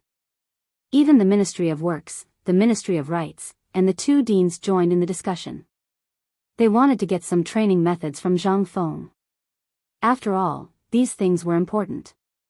Once they were realized, it would be beneficial to the reputation of the academy, the reputation of the 3 departments, and the promotion in the future. After completing the one-man show, Zhang Feng chuckled and cupped his fists at the 5 people. "Sirs, would the 2 deans do me the honor of visiting my Kun Mountain? After all, Lantian County is not far from my White Deer College. It's only a day's journey." At this time, no one's mind was filled with the spectacular scene of the football game that Zhang Feng had arranged before. Seeing Zhang Feng's invitation, how could they have any reason to refuse? Even if Zhang Feng did not invite them, they would probably pester him to go up Shao Mountain to take a look. Most importantly, they wanted to see how Shao Mountain looked like. The name of the White Deer Institute had been spreading like wildfire in Chang and City for a month or so. Every commoner would often talk about the White Deer Institute. They were also very curious about the White Deer Institute. Previously, there had been some estrangement between the 2 of them, but now, Zhang Feng didn't seem to mind. Now that he had sent out another invitation, if they continued to go down, it might not be the scapegoat's turn to be unlucky, but they would be the first to suffer. Seeing that the matter was settled, Zhang Feng waved his hand and said, "Quickly return to the college and report this matter. I will accompany the 2 deans and the 3 sirs. I will be there soon." Hearing this, Qing Chumo did not dare to delay. He snatched a horse from Li Xiaogong's subordinate and ran away. He looked at Zhang Feng and his mouth twitched. "Damn it. You should have waited for us to leave before doing such a stupid thing." How could Lao Tzu show his face now? Chapter 1007. The next morning, the sky was still dark. But at this moment, the White Deer Academy was excessively quiet. The construction site that was originally under construction had stopped at an unknown time. Other than the cement kiln, lime kiln, brick kiln, and tile kiln, which were still burning firewood and emitting thick smoke, there were only a few birds chirping in the air. They seemed to be imitating the White Deer College students who lined up in the air and played happily. Yushernan and the others stood at the entrance of White Deer College. No one knew how long they had been standing there. Behind them, more than 2,000 students of White Deer College stood upright. After a few days of preparation, White Deer College had basically swept through all the clothing stores and textile workshops in Chang'an. However, they could only roughly make these students wear clothes that looked similar. They were called school uniforms. White Deer College's school uniform was mainly sky blue. The upper body was white like the clouds in the sky. The lower body gradually turned sky blue. When it reached the hem of the robe, it turned dark blue. On the left chest area of the uniform, there was a fist-sized word, White Deer, embroidered with red thread. They were afraid that others would not see it. Behind everyone's backs, there was an ink landscape bamboo painting that gradually turned blue with a background of gradually changing colors. Some of these drawings were embroidered with needle and thread. However, due to time constraints, most of them were hastily drawn with brush and ink. Some of the students even had the words, White Deer, written on their chests with a brush. There were not many rusted clothes, only about 100 of them. Most of them were given to the top students by Yushernan and the others. The white and blue colors were not the same. At a glance, they were basically the same. However, if one looked closely, one could still see some differences. However, Yushernan and the others placed the 100 or so people in formal uniforms at the front. Using visual errors, most people would not be able to see the difference between the beige and gray uniforms and the pure white uniforms in the front row. Even though the uniforms were made in a hurry, the students were still abnormally excited. After all, what did the uniform and the words, White Deer, mean? It was a symbol of status. It symbolized that they were officially accepted by the college and became a part of the college. This was something that other colleges could not compare to. If they went out wearing this uniform, they would not need to spend any money to eat and stay in Chang'an City. They knew that White Deer College had properties in Chang'an City as well as various benefits. At this moment, at the mountain gate, Ouyang Sun frowned slightly as he looked down the mountain. Then, he looked at the students behind him and asked, Bo Shi, why don't we let the students run first? Or do exercises early? It's early. If Feng and the others could come back, the news. Ouyang Sun was a very rule-abiding person. This time, it was the time for morning exercises. Yushernan looked at the excited students behind him and frowned slightly. He waved at Qing Chumo and said, Did you ask when they will arrive? Qin Chumo was a little uncertain. After hesitating for a moment, he said, Probably soon. Why don't I send someone down? Forget it, I'll go down and take a look myself. Okay. Yushernan nodded. Qin Chumo heard this. He hurriedly rode down the mountain. After Chumo left, Yushernan waved his hand and said, Qian Wanli. Qian Wanli, who was standing in front of the crowd, stood straight. Hearing this, he took 3 big steps forward and shouted, Here. Yushernan nodded with satisfaction and waved at him. The morning exercises can begin. Yes. Qian Wanli saluted and then turned 360 degrees. He shouted at the students, Look forward. Be at ease. Attention. The 8th set of radio gymnastics starts now. In the market at the foot of the mountain. The market was very lively at this time. It was not because the morning market had started. The people here were not so diligent. After all, there was no business at this time. It took at least 2 hours to come to Shao Mountain from Chang'an City. Who would come here to buy things so early? The crowd only heard that Zhang Feng was going to bring the officials of the Ministry of Works and Rights to visit the academy, as well as the famous Imperial College and Hongwenguan academies in Chang'an City. They were all going to visit White Deer College. Everyone was happy. After all, this was Zhang Feng's academy. It was a place that could compete with the Imperial College. Most of the people here had made a fortune by relying on Zhang Feng. At this time, they also thought that they were part of the academy. To them, this was something worth bragging about for the rest of their lives. If it weren't for the White Deer Institute's benevolence, most of the people here would have already starved to death. When they needed people on the mountain, they would come here to work and survive. After they were done, Zhang Feng actually gave them a batch of money according to their wishes. He even gave them a piece of land at the foot of the mountain for them to make a living.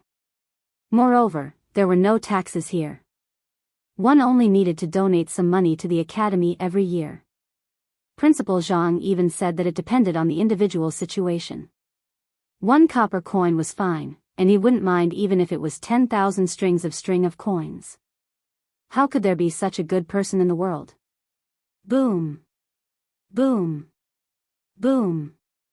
While everyone was looking forward to it, a series of rumbling sounds came from afar. Hearing the sounds, the old village chief, who was dressed like the students of White Deer College, walked to the water path that the crowd made way for. He asked, "Quick, look. Is Fengzi and the others back?" "They're back. The dean is back. There are so many people with him." Hearing this, the old village chief was very excited. He hurriedly called out with his crutch, "What are you waiting for? Quick, light the firecrackers. Quick, quick, quick." Chapter 1008. Crackle, crackle. With the deafening sound of the firecrackers, everyone on the mountain and at the foot of the mountain looked at the foot of the mountain at the same time. Even in Chang and City, Yuqigong and the others in the Chang and military camp could hear the sound of the firecrackers.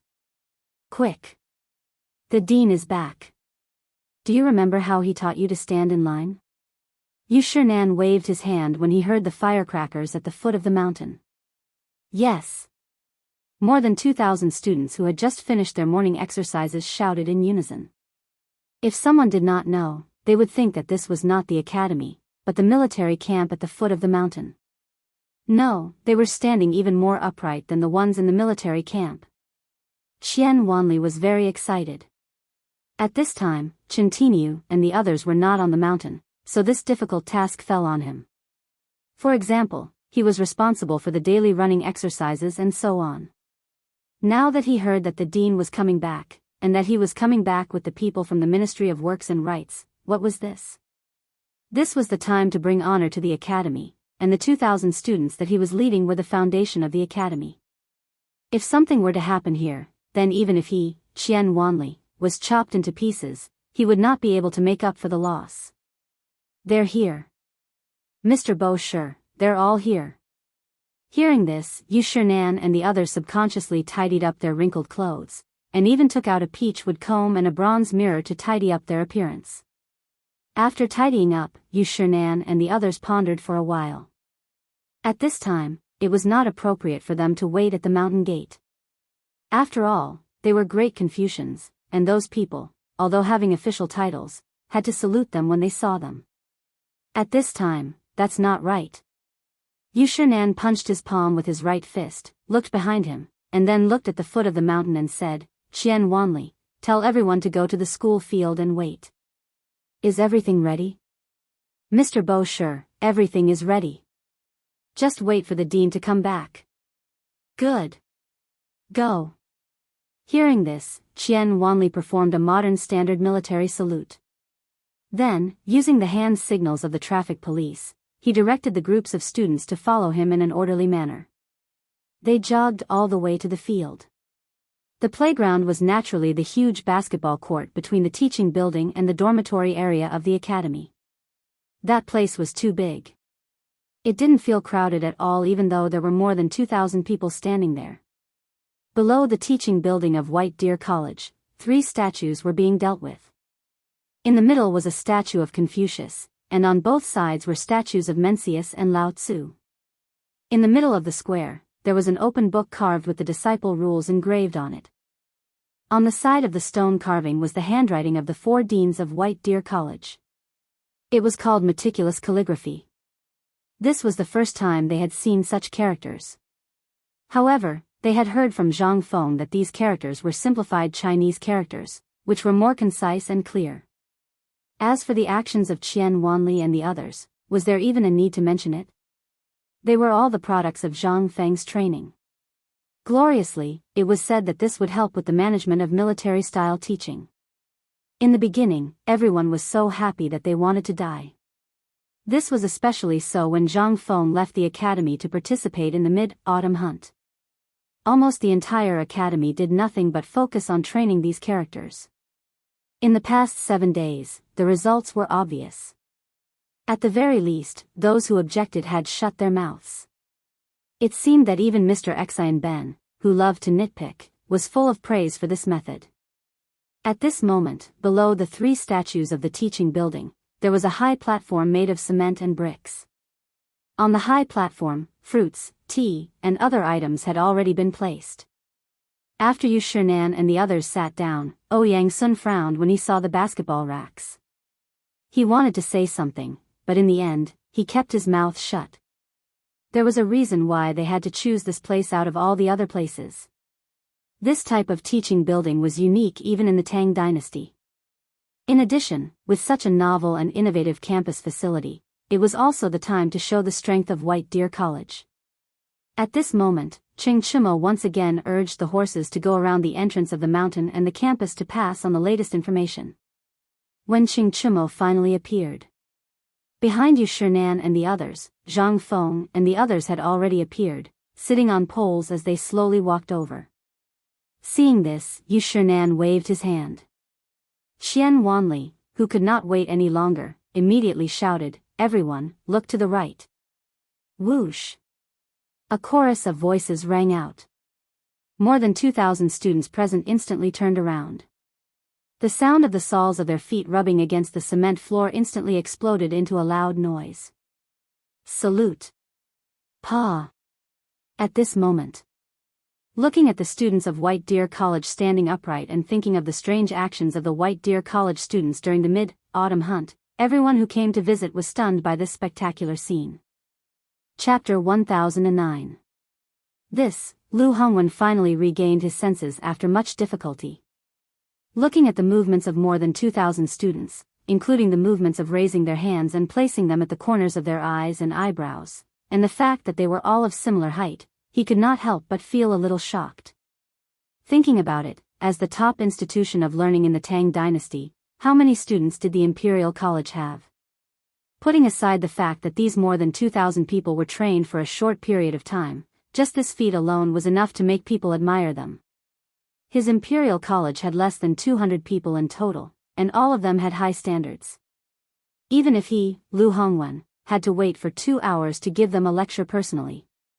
But here, Yu Shinan waved his hand. The person who looked like a student roared. These people all made the same choice at the same time. What the hell? It was simply. Zhang Feng smiled slightly and gestured for the sedan bearers to lower the poles. He returned a military salute to Qian Wanli and shouted loudly, "Students, you've worked hard. Teacher, you've worked hard. You've served the people." Zhang Feng was very satisfied. When he left, he was really not sure if this military-style teaching could achieve any results by the time he returned. Therefore, when he returned to the academy, he asked Chintiniu to report to the academy first. But who would have thought that it would really look like a real thing? Qian Wanli was so excited that the corners of his mouth were trembling. He was so emotional that tears were flashing in his eyes. He shouted somewhat hoarsely, "All the students and teachers, a total of 2,731 people, are all present. Teacher, please inspect them." "Good." Zhang Feng nodded. Then, he turned around and looked at the shocked faces of the few people. He coughed, smiled, and made a gesture of invitation. He said, "Lord Xian, Lord He, Lord Sun, Dean Lu, and Dean Ouyang, would you do me the honor of giving us a lecture?" It was only at this point that the 5 people reacted. Lecture? Wasn't this King nonsense? Was there a need for a lecture? This brat was clearly putting on a show for them. Ahem, President Zhang, you are really good at educating people. Lord He laughed and said again, "These 2,000 people must have been trained since the opening of the mountain gate, right? I didn't expect that President Zhang not only created such a miraculous dish like braised meat with white paper, but also managed the academy so well. No, no, no, Lord He, you're wrong. Zhang Feng sighed and said, actually, I only taught a few disciples when I had nothing to do. This kid is called Xian Wanli. He used to be very mischievous, and I have a bad temper. After 3 days of teaching, I didn't expect him to teach the whole school during the few days I went to participate in the mid-autumn hunt. Puff. Hearing this, Lord He almost spat out a mouthful of blood. In the next few days? More than 2,000 people? Damn you, do you think you're a god? It was less than 10 days. Even if you didn't eat or sleep, you couldn't have reached such a level, right? Lord He smiled reluctantly. His hand behind his back turned to the people behind him for help for a moment, but no one came forward to answer him. He had to pretend to be stupid and laughed. President Zhang is really good at running the academy. We really need to learn from you. Seeing that things were almost done, Zhang Feng made a gesture of invitation and said, very good, we can start the morning exercises. Yes. Hearing this, Qian Wanli turned around again and shouted, the 8th set of radio gymnastics officially begins. Stretching, 1, 2, 3, 4, 2, 2, 3, 4. At this time, Ouyang Kai and the others' eyes were fixed. Looking at the spectacular thing that they had never seen before, they hurriedly asked, President Zhang, this is the 8th set of radio gymnastics. You know my philosophy of running the school. This thing is actually a kind of magic that evolved from the 5 animal frolics to strengthen the body.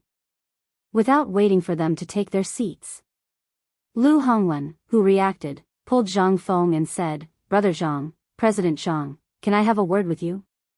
At this time, they had already walked in front of Yu Shinan. It was not good for them to say anything. They hurriedly greeted Yu Shinan and the others, and then sat down on both sides with heavy hearts. At this time, Zhang Feng was very comfortable. He winked at Yu Shinan and the others, and they couldn't help laughing heartily. Then Yu Shinan pointed to the audience and said, it's the first time you've come to the academy. Later, old man will prepare a public class. Please give me some advice. Hearing this, the corners of their mouths twitched. Ouyang Kai and the others could only pretend that they didn't hear it. The more they watched the morning exercises, the more excited they became. It was as if what they were watching was not morning exercises, but the magnificent feat of the Imperial College in front of the Emperor. It was as if they would be promoted in the next moment, after the 3 sets of radio gymnastics.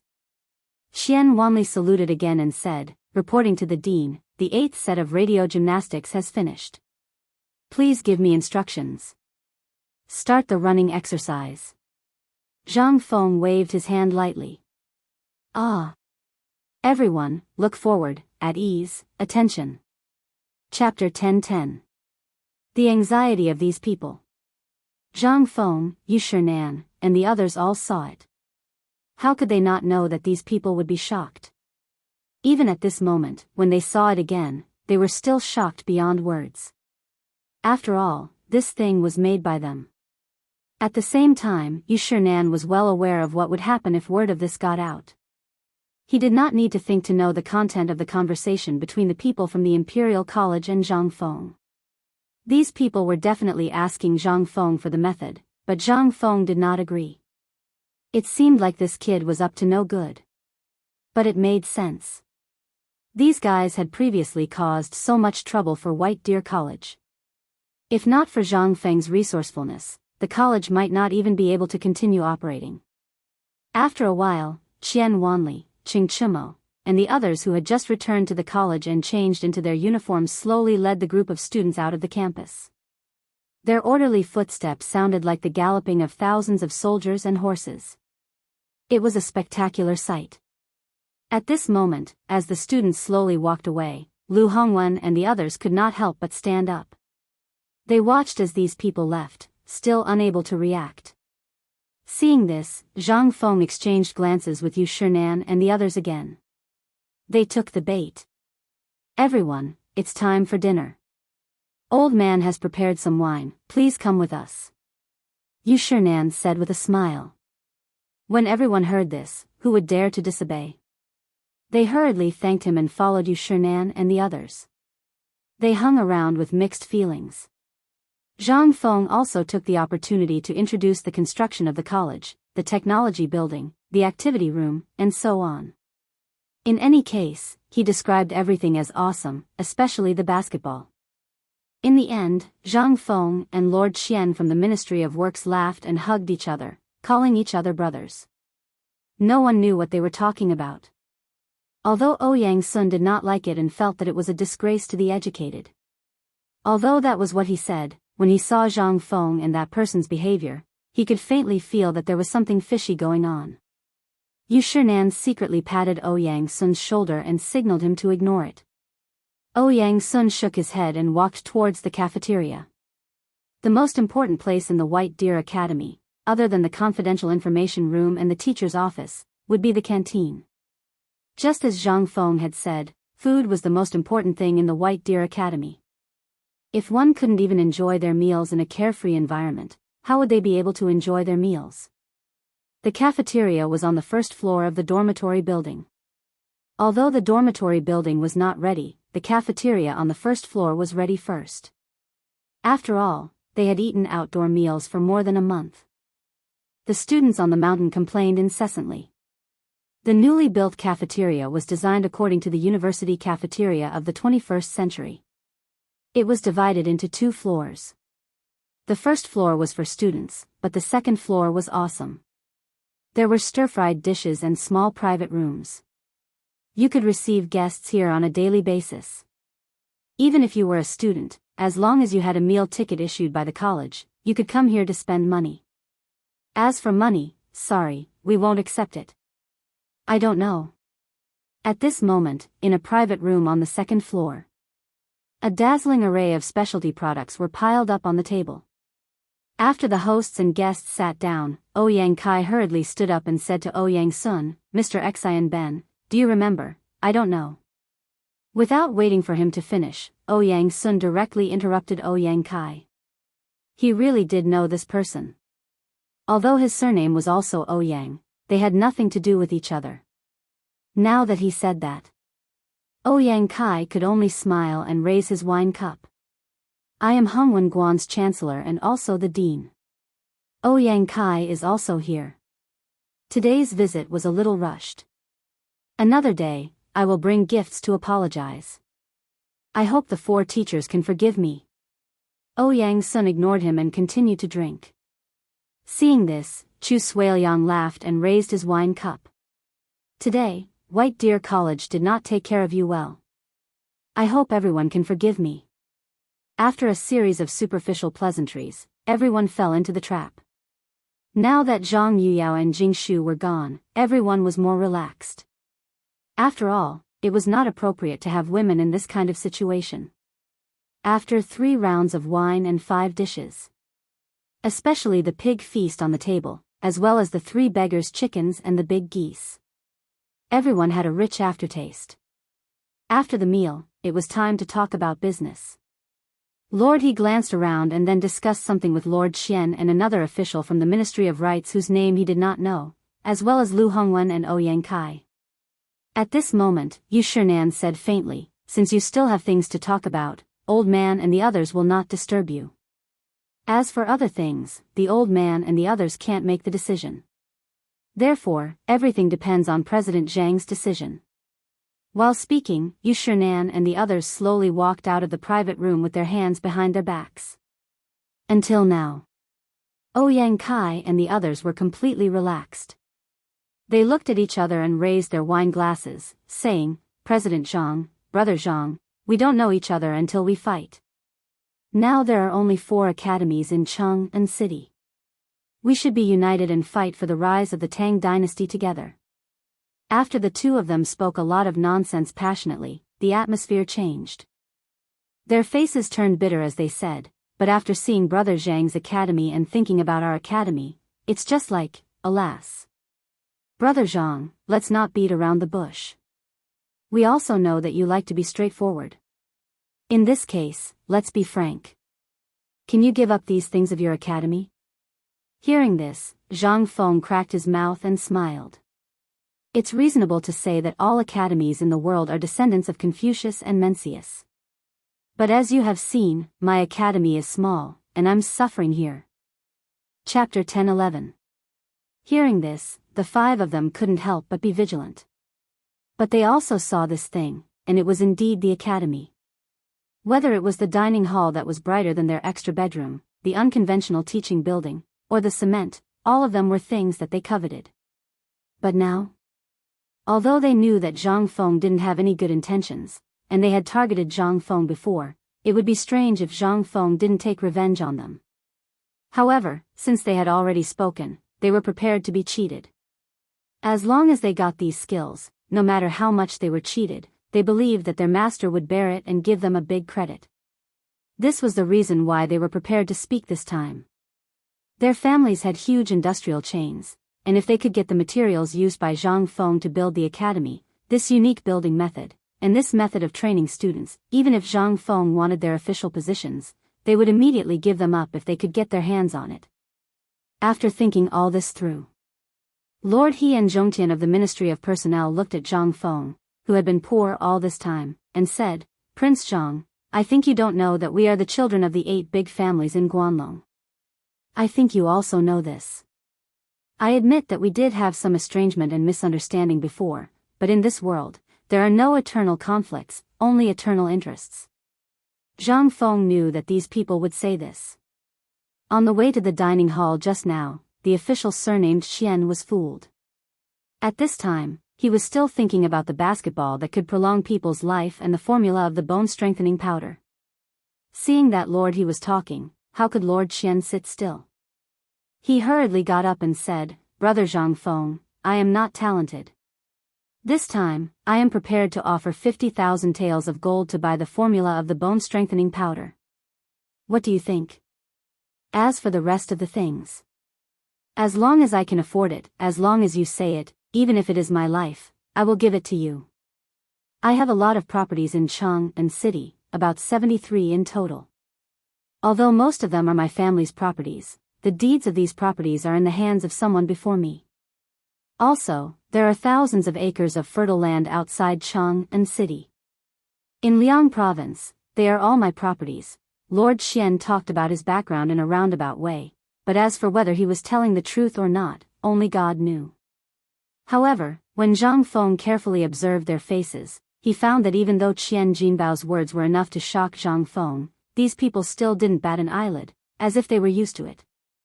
At this time, Zhang Feng really realized the horror of these big families.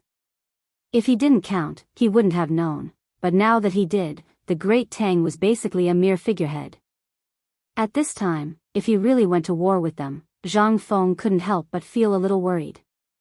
After all, at this time, Old Ox and the others had already gone to chase the mysterious man. If they really went to war, then the matter would be completely serious.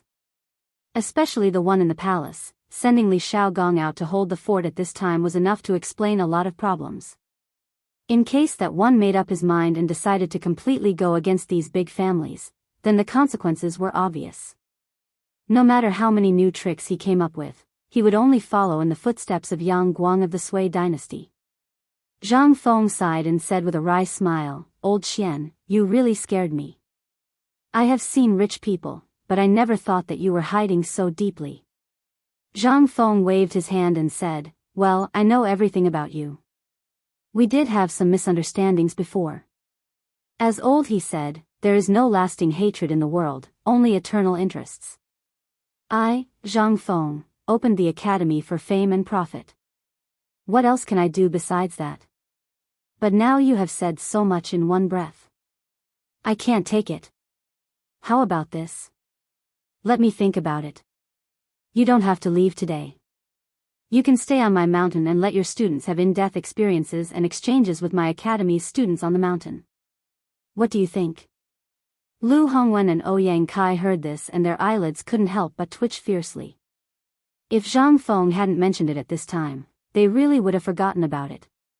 To be honest, the environment on the mountain made even the few of them have the urge to not walk, let alone the students. Seeing that Zhang Feng wanted to calm down. At the same time, they urgently needed to send all their students back to the academy. Moreover, they knew that this kid must have never seen so much money. Everyone pondered for a while, then nodded heavily and said, "Since that's the case, let's talk again tomorrow at this time." "How about it?" "Sure." Zhang Feng heard this and nodded quickly. "Then we won't disturb you anymore. Let's walk around the mountain and experience the scenery of White Deer College, okay?" Zhang Feng agreed wholeheartedly. He hurriedly leaned against the window and grabbed 2 passing students to walk around the mountain. Then, he rushed out of the canteen to find Zhang Sun and said hurriedly, "Go down the mountain immediately and hand over Lao Li to me. Tell him that something big has happened. Now, all the matters against those aristocratic families are to be suspended." Chapter 10-12. After Zhang Feng sent these people away with great difficulty, he thought it over and decided that it would be best to send Zhang Yuyao and Jing Shu back to the residence. After all, Biyuan was located in one of the 16 royal cities. It was also the safest place at the moment. From the looks of it, this matter wasn't as simple as Zhang Feng had thought. If he completely fell out with the 5 surnames and 7 Wang, the Guanlong 8 great families, and the Shandong clan, the consequences would be unthinkable. Moreover, this matter had already involved 2 families. The Shandong landowning household had yet to appear, so no one knew if the Shandong landowning household was involved. Therefore, Zhang Feng felt a bit guilty. It wasn't that Zhang Feng was afraid, but that once this matter began, there would be no turning back. At that time, there would only be 2 paths to choose between life and death. There wouldn't be a third possibility. Zhang Feng smoked one cigarette after another. The small wooden hut was quickly enveloped in a thick gloomy atmosphere. After an unknown amount of time, Zhang Sun rushed in with Li Shimin and Lu Ruochen. They hurriedly rode their white horses and killed their way to the main entrance of White Deer College. Li Shimin's expression was very ugly. He urged his horse to look around the mountain entrance and coldly asked the guard at the entrance, "Where is Zhang Feng?" The guard had never seen the emperor reveal such an imperious aura outside the palace. After all, this was the first time he had seen it on this desolate mountain. His heart trembled as he hastily pointed in the direction of Zhang Feng's small wooden hut. Li Shimin urged his horse on and didn't care about anything else as he charged straight for the door of the small wooden hut. The galloping white horse was rather docile. Just as it was about to crash into the small wooden hut, Li Shimin pulled on the reins. The white horse raised its head to the sky and neighed. Then it snorted and spun around on the ground. Only then did Li Shimin jump off the horse's back. Although this white horse was selected from tens of thousands of horses after a strict screening by the people in the palace, according to the appearance of the white horse that Li Shimin had beheaded at the bank of the Wei River. Although it was still not as brave as Li Shimin's white horse, it was good that this horse was docile. Just like Li Shimin at this moment, Li Shimin was very fond of her. Even though Li Shimin was already standing at the door of Zhang Feng's cabin, the white horse still rubbed against Li Shimin's sleeve, as if asking if he should wait here. Li Shimin stroked the white horse's mane, then looked at Qing Chumo and said, "No one is allowed to enter the cabin, within 10 steps of it." After giving the order, Li Shimin took a deep breath and entered the cabin. As soon as he entered the cabin, Li Shimin frowned slightly. Looking at the smoke and fog in the cabin, he suppressed his anger and went in. As soon as he entered, Zhang Feng saw Li Shimin. He pointed to the stool next to him and asked, "Why are you only here now?" Li Shimin was a little speechless. After receiving Qing Chumo's message, he suspended all the government affairs and rushed over without stopping. He even rode the white horse all the way from the palace. He also heard something from Zhang Feng's words and hurriedly asked, "What happened? Do you know what those people promised me today?" Zhang Feng's expression was solemn, and he stopped fooling around. He looked at Li Shimin and asked. Li Shimin frowned and said, "It's nothing more than those gold, silver, jewelry, rare treasures, and the like. What else can they have?" Zhang Feng nodded and then shook his head. "In fact, they didn't promise me anything today. They just gave me a list, especially the guy surnamed Xian. Do you know that his family has more than 70 branches in Chang and City, and these are just the shops, not including other houses and the like. Moreover, they are just in the area of Liang province." From what he said, it seems that all the properties in Liang province belong to his family. And outside Chang'an city, there seems to be thousands of acres of fertile land. Do you know what this means? Li Shimon's face couldn't help but become gloomy in an instant. He had been very vigilant about the Guanlong 8 families and the people of the 5 surnames and 7 Wangs. He was so vigilant that he would personally ask about them every time. But even so, he still couldn't imagine that these people actually had so many properties in Chang'an city. If the Guanlong 8 families were like this, then what about the other 7 families? What about the people of the 5 surnames and 7 Wangs? What about the people in Shandong? In that case, how many properties in Chang'an city belong to individual investors? Li Shimon couldn't help but change his expression again. At this time, he also thought of many things, especially what Zhang Feng just said. He even thought about it to the extent that Zhang Feng couldn't imagine. After all, he had dealt with these families more times than Zhang Feng, so he definitely knew more inside stories than Zhang Feng. At this time, Li Shimon turned to ask Zhang Feng, "Fengzi, what do you think about this matter? I heard from Tai Niu and Chong Zi that when you confronted the people of the Imperial College and the Red Pavilion during the mid-autumn hunt, did you find a person hiding nearby? Did you see who this person was? Or did you remember his appearance?" Chapter 11:13. Zhang Feng smiled bitterly and said, "I just vaguely felt a pair of cold eyes staring at me from behind like a poisonous snake. However, this feeling was very subtle. I just subconsciously turned my head to look for him. By chance, I saw that person's back and that person disappeared. Then, Li Shaogong from the Ministry of Personnel, Lord Li, and Old Chen chased after him at the same time. I don't know what happened after that, but I think this matter should have something to do with the people of the Taiyuan Wang clan." When Li Shimon heard this, his intuition told him that this matter seemed to be a little strange. He asked, "Then do you think this person could be someone else?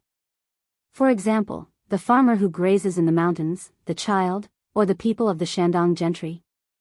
Before he finished speaking, Li Shimon felt a little ridiculous. Before the mid-autumn hunt, he had already contacted the local officials.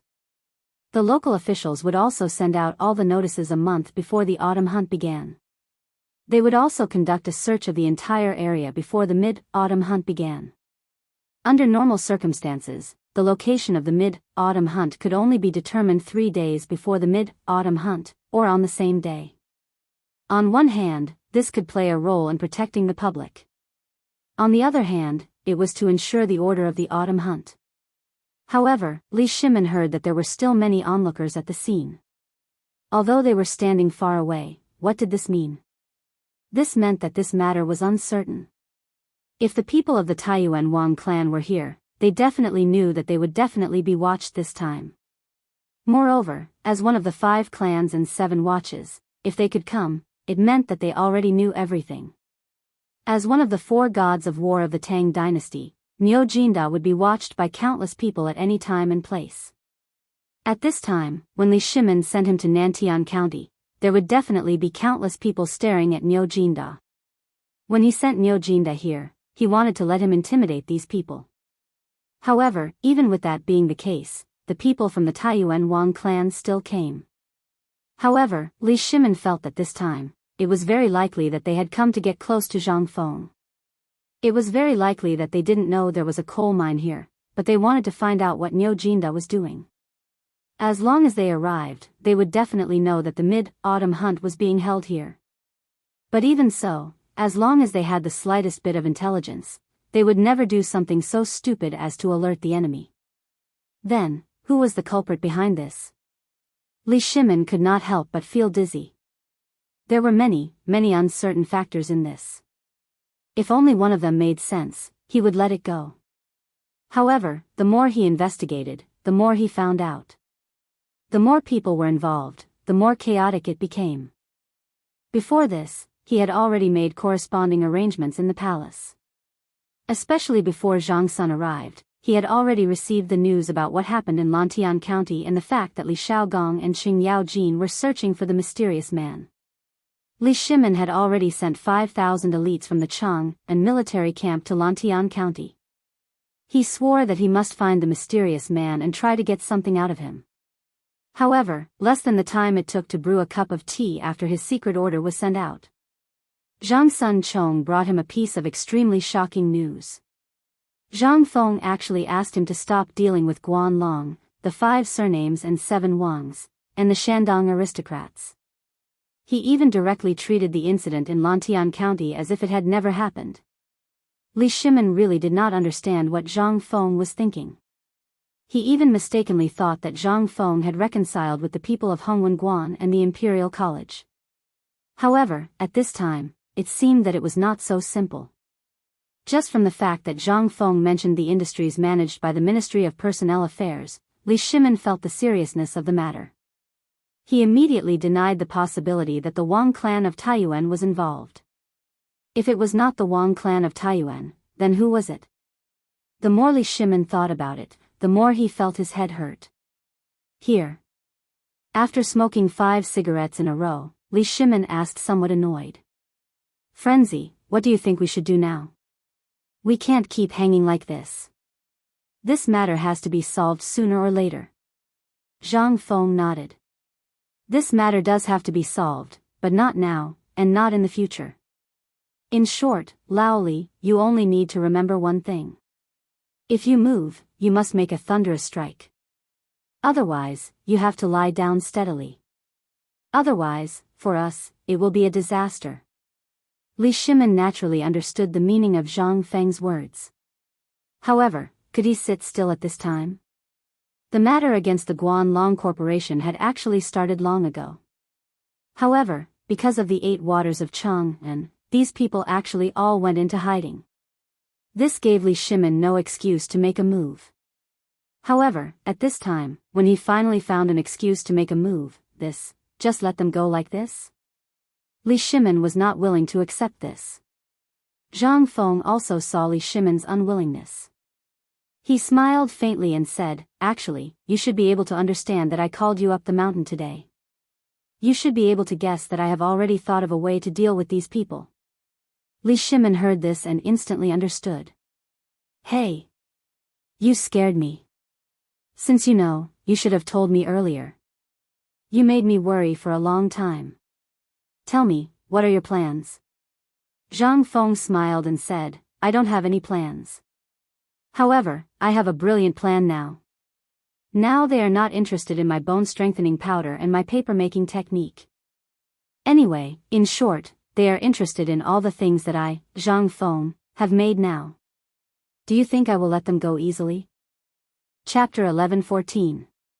Hearing this, Li Shimin's eyes flashed with an unconcealable murderous intent. However, Zhang Feng hurriedly waved his hand and said, Lao Li, don't worry. You know these things will spread in the Tang dynasty sooner or later. I'm still thinking about how to speed up the spread of this thing, especially this basketball thing. It's difficult to spread this thing with only our family, but if these big families do it for us, think about it. Zhang Feng looked at Li Shimin with a smile. Seeing that Li Shimin was silent, he laughed and said, although all our plans are very good at this time, there are also great risks. For example, what if these people make a bad move? What should we do? Haven't you seen the key point that they haven't made a move yet? Li Shimin stood up with a swooshed sound. His eyes revealed a contemplative look as he muttered to himself, You're saying that this autumn hunt is actually a warning to you? If you don't take the bait, they will. Zhang Feng nodded with appreciation. Yes. I only used one trick to beat them at their own game. While speaking, Zhang Feng laughed heartily. Old Li, you're a businessman. Think about it. One day, you offend someone. Someone brings a group of people to mess with your business, and they do it every day. They even stab you in the back and make you feel disgusted. What would you do? Li Shimin nodded with a gloomy face, but he still said with some uncertainty, Doesn't that mean that everything we do now will become a wedding dress and benefit those people? This was something Li Shimin didn't want to see. Once it happened, Li Shimin would dare to strangle all these things in the cradle at all costs even if he really went to war with these 3 families at this time. This was Li Shimin's bottom line. He couldn't break through. However, Zhang Feng slowly said, Lao Li, don't worry. I have a solution for this.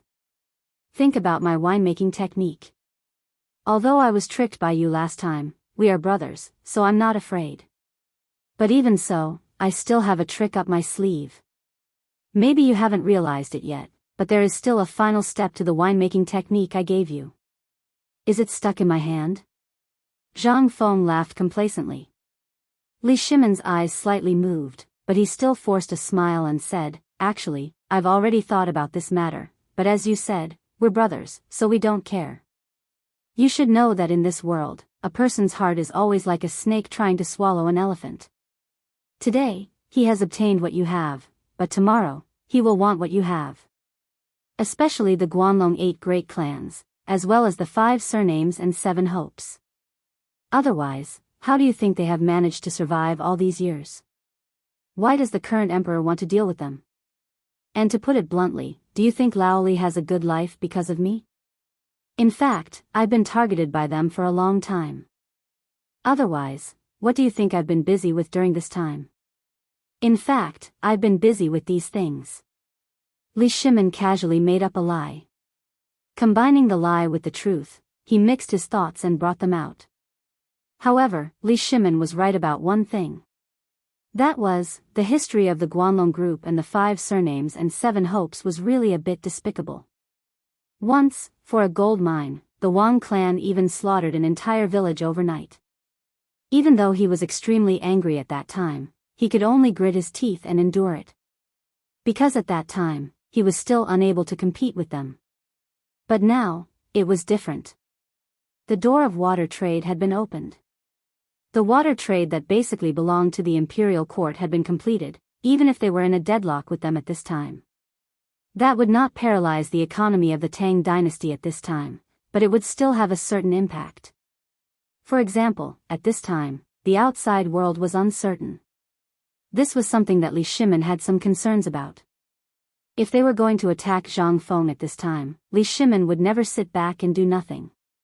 After all, Zhang Feng had developed this kind of invincible weapon at this time. What was Li Shimon afraid of? Moreover, he also knew that once the invincible weapon in Zhang Feng's hands was leaked, it would bring terrible consequences to the Tang dynasty. Therefore, Li Shimon, at this time, you would rather fight to the death than let this thing fall into the hands of others. If he waited for another month and the firearms mentioned by Zhang Feng were produced, Li Shimon would dare to drive all the aristocratic forces out of the Tang dynasty in half a year. Moreover, he would be able to make those dishonest Turks and other countries around the Tang dynasty obediently stay at home. He could even fight on 2 or even 3 fronts at the same time. This was Li Shimon's confidence. His confidence came from the invincible spear and the invincible shield. Although he was not sure about the power of the firearms at this time, Li Shimon also had some expectations for the weapons that Zhang Feng praised so much. However, this expectation was not strong. After all, according to Li Shimon's way of thinking, fighting on 2 fronts was nothing more than a battle of strength and strength, as well as the range of arrows and so on. Chapter 11:15. As long as he had Zhang Feng's steel, Li Shimon could raise the combat effectiveness of the already powerful Tang dynasty soldiers to another level. However, while Li Shimon was indulging in his imagination, Zhang Feng said, "In fact, what you said is also possible, but the premise is that those people are waiting for us to do it. Those people are just waiting for us to deal with them. Otherwise, do you think they're fools? Do you think they'll just wait for us to come knocking on their door to harvest leeks?" Hearing this, Li Shimon couldn't help but feel a chill in his heart. He sighed and said, "Then tell me, what are your plans?" Zhang Feng smiled mysteriously. "Actually, I've already told you about it. It's just like liquor. It's a new business model. Business is business again." Li Shimon was speechless. His previous lie had caused Zhang Feng to think that he was a businessman. Although Li Shimon had accepted the idea of running a country through business, and the Tang dynasty was basically running in this way, he still felt uncomfortable. Although he felt a little speechless, he still listened to Zhang Feng patiently. Zhang Feng continued, "In fact, I have already discussed this new business model in advance. For example, the hotels of White Deer College in Chang'an. Li Shimin was slightly surprised. Are you talking about the Chang'an Hotel? Yes. Zhang Feng nodded. In fact, this is a business model. Think about it. As long as we control the supply, they are only responsible for running errands, operating, and retailing for us. Although we may lose a lot in a short time, have you thought about how many people they have? Not only can we sell this thing, but we can also give them the recipe of this braised meat. But do you know how many ingredients are in the recipe of this braised meat? Only we can make these ingredients. If they want to make it, I can guarantee that there is no second person in the world except for me, Zhang Feng. Even if old son makes it himself, he can't make the same level of braised meat as I make it. Li Shimin could not help but frown. You brat, could it be that you want to use this method to firmly grasp these people in your hands, just like how you dealt with the Turks and Tibetans back then? Hearing this, Zhang Feng laughed and said, Old Li, you finally comprehended the Tao. Not bad, not bad. This is my method. What do you think? As long as we always have a piece of meat in our hands, no matter if they are wolves, tigers, leopards, or wild dogs, they will follow us closely. Moreover, once we take back this piece of meat, these people will be like dogs, wagging their tails and begging for mercy. Do you believe me? Seeing that Li Shimin was a little confused, Zhang Feng could only say, I'll use the braised meat business method as an example. In fact, this is very simple. As long as we have the recipe of the braised meat, we will sell them the management rights. For example, the management rights of a store, which is the franchise fee of the branch. We will sell a store to them for 500,000 strings of cash or 1 million strings of cash. Moreover, we will only sell them the right to operate the store. They will all fight to get it. Do you know why? Because you have seen the prospects of this braised meat.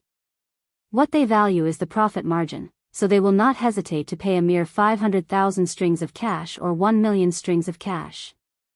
But do you think that is the end? Zhang Feng smiled coldly. This is just the beginning. After receiving the joining fee, they will have to pay us an additional fee every time they purchase braised food. Let's say that a bag of braised food can be used to braise 2 caddies of meat, but we only told them that it can only be used to braise 1 caddy. Do you think they will notice anything? If they don't do it according to our method, we only need to add that they will be responsible for the consequences. Do you think they will dare to not listen to us? Li Shimin heard this and pursed his lips. At this time, he was actually speechless. He was deeply stunned by Zhang Feng. Who taught this kid this business method? Li Shimin was speechless and gave a thumbs up. You are too sinister, kid. But I like this. Continue talking. What do you want to do next? Do what? Zhang Feng patted Li Shimin's shoulder with certainty. It's very simple. Just sit there and collect money. Think about it. We have arranged everything. Why do we have to spend so much effort to do things? For example, we have hired assistants. Why do we have to do it ourselves? They bought one of our branches and tasted the benefits. They will definitely want to operate a second, third, and fourth branch. If that is the case, what do you think will happen to us? Hiss. Li Shimin sucked in a breath of cold air. Chapter 11:16. Take the Chang'an Hotel for example. Although it was said that there were only 70 branches in Chang'an City, the business of the other restaurants and taverns in Chang'an City was monopolized in an instant after they opened. Just think about it. There were only 70 branches. Besides Chang'an City, how many prefectures and prefectures were there in the Tang dynasty? How many counties were there? How many places were there where restaurants could be opened? If all these places were filled with such hotels, what would it be like? However, the more he thought about it, the more scared Li Shimin was. He hurriedly asked, if that's the case, won't they earn all the money? Even if they only take half of the money, it's still an extremely terrifying number.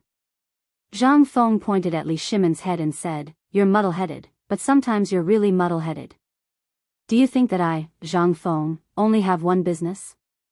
When Li Shimin heard this, he said, don't tell me you want to hand over all your assets to them to manage? If that's the case, wouldn't you be raising a tiger and inviting calamity? No, you can't do that. You're definitely raising a tiger and inviting calamity. How could Li Shimin allow such a thing to happen? At this time, he couldn't wait to kill all these people himself. How could he let these people do these things? What was this? This was raising a tiger and inviting calamity. However, Zhang Feng didn't think so. He was just like Qianlong and Heshin. Why did Qianlong put Heshin in such an important position? He knew that Qianlong was insatiably greedy because of Heshin's greed. Zhang Feng once saw the most classic scene in the TV series. It was when Qianlong Emperor entered the prison to visit Ji Xiaolan and said, the more greedy a person is, the more he wants to get more. Because he has a goal, that is, greed. The premise of his greed is that he can get it from you. If he can get it from you continuously, then he will try his best to do things for you. What did Qianlong do in such a cycle? He only did one thing. That was to give He Jin a hard time and beat him up. He arranged for Ji Xiaolan to be by his side. There was another sentence that Zhang Feng remembered very clearly. Heshin fell, and Jiaqing was full. This was also an invisible boss gift that Emperor Qianlong left for Emperor Jiaqing. Qianlong Emperor couldn't bear to do anything to He Shin because he was merciful. After all, he had followed him for his entire life. There was no merit, but there was hard work. Moreover, a lot of the dirty work was done by He Shin. After all, He Shin didn't do anything that he particularly hated. But what about the 5 families and 7 Wangs and the Guanlong family? At this moment, the emperor wished he could drink their blood. Zhang Feng explained everything he knew to Li Shimin in detail, especially the matter between Qianlong and He Shin. He explained it to Li Shimin in a different way. Lao Li, I once saw a fragment in an unofficial history. There was once a king of the state of Qi. The only thing he did in his life was to raise 2 people. One of them was surnamed He, and his name was Heshin. He was a scholar official of the current dynasty. He was very greedy, but he was very capable. Every time the Qi emperor gave him a task, he would always think of a way to get it done, especially if it was related to money. King Qi also thinks highly of that person. However, there is another scholar official in between. That scholar official's name is Ji Xiaolan. That scholar official is incomparably honest and incorruptible, but he abhors the insatiable Lord He. There was once when Lord Ji reprimanded King Qi for using corrupt officials in court. King Qi flew into a rage and locked him up in prison. When King Qi visited him in the middle of the night, he said something to Lord Ji, how to write the official title of an official, and the meaning behind it. With Zhang Feng's explanation, Li Shimin finally understood. He couldn't help but think of the policy Zhang Feng had formulated to deal with Tubo. Thinking about it carefully, Li Shimin seemed to have misled him. Li Shimin said with some admiration, fortunately, I have you. Otherwise, I really don't know how to resolve this matter. You know, when I was notified, I was almost ready to report this matter to the Lord Zhangsun. I even began to deploy. I took in all the servants in Chang'an and the surrounding industries, as well as the guards I had recently taken in. Almost 2,000 people. I was prepared to capture this mysterious person and the person behind this mysterious person. Thinking about it now, I really did have some impulse. Li Shimin shook his head and smiled bitterly. Zhang Feng laughed and said, now do you understand why I'm doing this? In fact, sometimes, the way of business can also be regarded as the way of national policy. Today, Lord Qian told me something. It was also because of this that I was enlightened. He said that there are no eternal enemies in this world, only eternal interests. You know, if we wholeheartedly think about their money, when our textile factory, rubber factory, tin boat, and iron wheelbarrow all start operating, we won't even consider this. In addition, you have seen the new construction methods of White Deer College on Shao Mountain, as well as the cement and other things. Although these things seem to be making a lot of money now, the more their industries expand, the more they will spread out.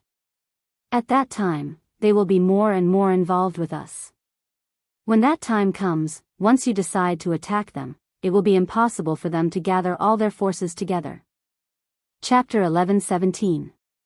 Zhang Feng turned around and took out a cigarette from the bamboo tube on the table. You see, what I'm holding now is actually the current state of the Guanlong Group and the 5 surnames, 7 hopes, and the Guanlong Group.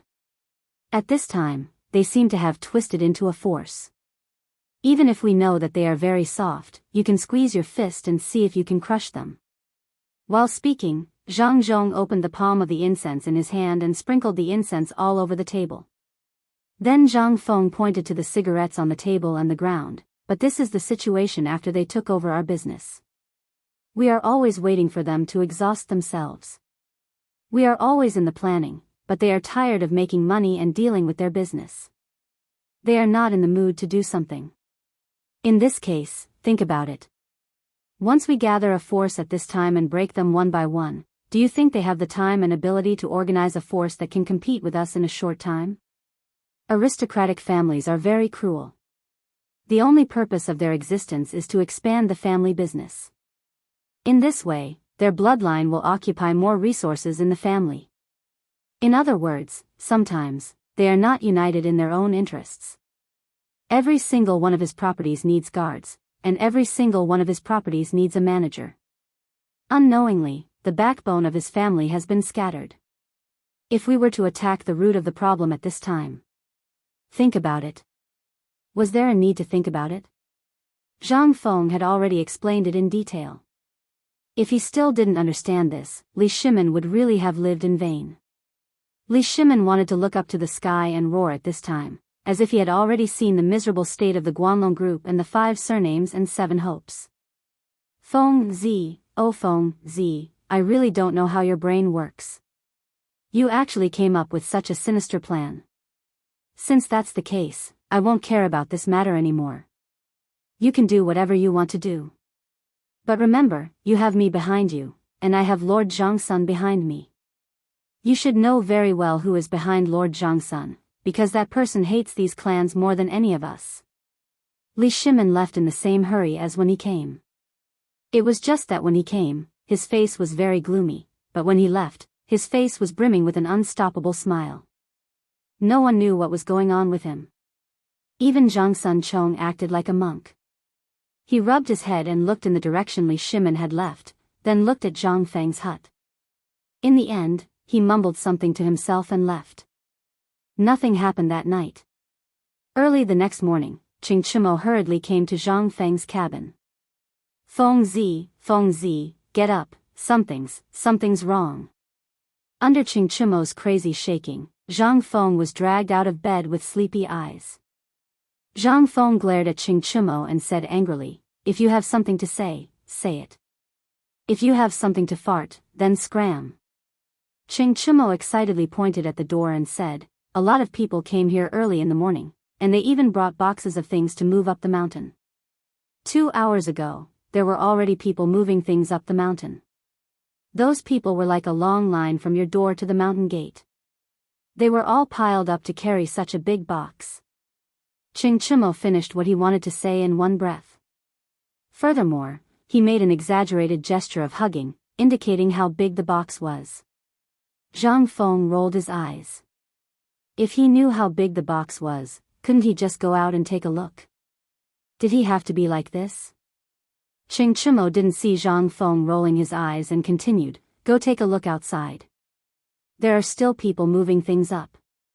I heard that those were brought up by the Ministry of Works, Ministry of Personnel, Imperial College, and Red Pavilion's deans who came with us yesterday.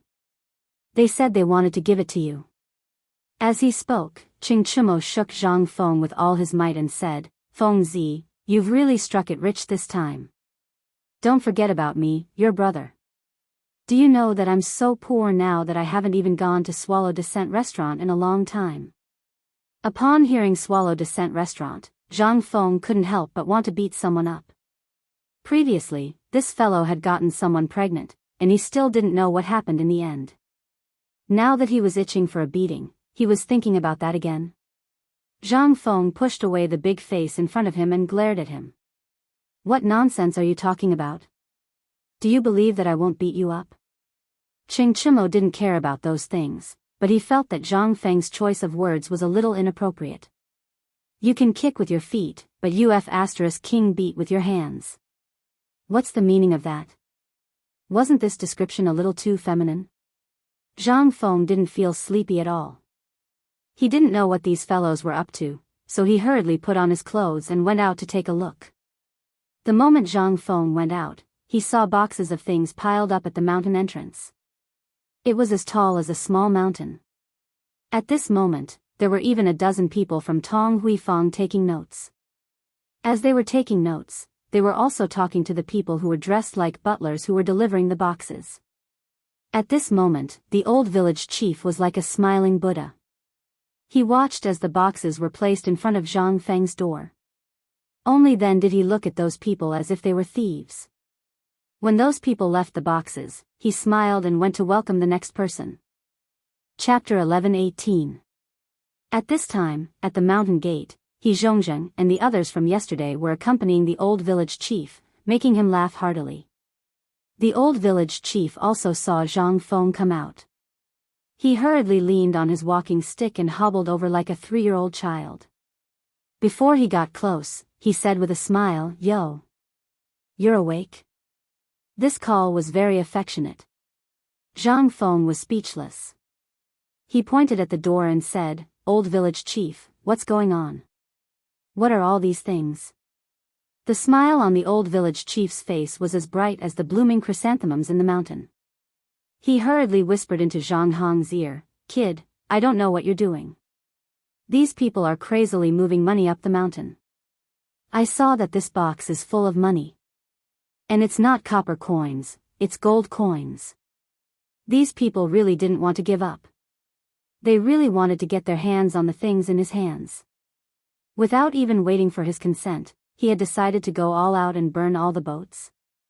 At this time, Lord Xian, Lord He, Lu Hongwen, and Ouyang Kai saw Zhang Feng come out. It was as if they had just seen Zhang Feng. They said in surprise, "Ah. Isn't this Prince Zhang? Why don't you rest for a while? After all, you've been tired for the past few days. Prince Zhang, these are just small gifts from us. I hope you don't mind." How could Zhang Feng sleep at this time? He cupped his fists at them and walked quickly towards them. He also instructed the workers in Tonghui Lane to be gentle when moving things. There were treasures in here. If they bumped into anything, he wouldn't be able to afford to pay for it. When he reached the 5 people, Zhang Feng pretended to be angry and said, "I say, brothers, what is the meaning of this? Moving so many things here so early in the morning, where do you expect me to put my face? Those who don't know might think that I, Zhang Feng, am a petty person who forgets righteousness in the face of profit. Quickly take them back. We can't do this." The eyes of the 5 of them flashed when they saw this, and they hurriedly persuaded earnestly. "Ayaya, brother Zhang Feng, what are you talking about? We should have come here a long time ago. You should be aware that there are many miscellaneous matters in the academy, and we can't leave for a short period of time. Since White Deer Academy is about to open its doors, we don't have anything else, so we could only bring these ordinary things. I hope brother Zhang Feng won't blame us." Zhang Feng saw that they were sincere. Even Ouyang Kai was about to cry and was about to kneel down in front of Zhang Feng. He hurriedly grabbed Ouyang Kai's arm and sighed emotionally, "That's my brother. If it weren't for the fact that there are so many things to take care of, I would have dragged you 5 brothers here today and become sworn brothers. Let's go, let's drink. If there's anything, let's talk inside, okay?" Hearing Zhang Feng's words, the 5 people instantly calmed down. They hurriedly said, okay, let's go, let's talk inside. There's no rush." As they spoke, the 5 people crowded around Zhang Feng and hurriedly entered Zhang Feng's little wooden hut. This was the first time they had entered Zhang Feng's hut. Once they entered, everything they saw was strange. In addition, Zhang Feng was deliberately showing off. As soon as they entered, he gave out handfuls of cigarettes to the 5 of them as if they were free.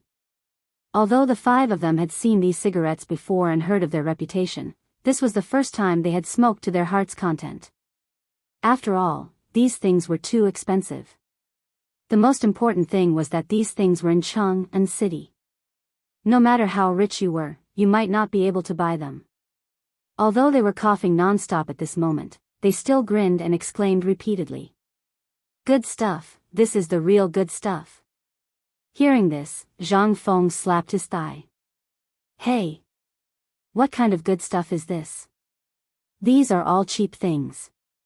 You brothers probably haven't drunk the wine I brewed myself. Today, I'll let you brothers have a good eye-opener."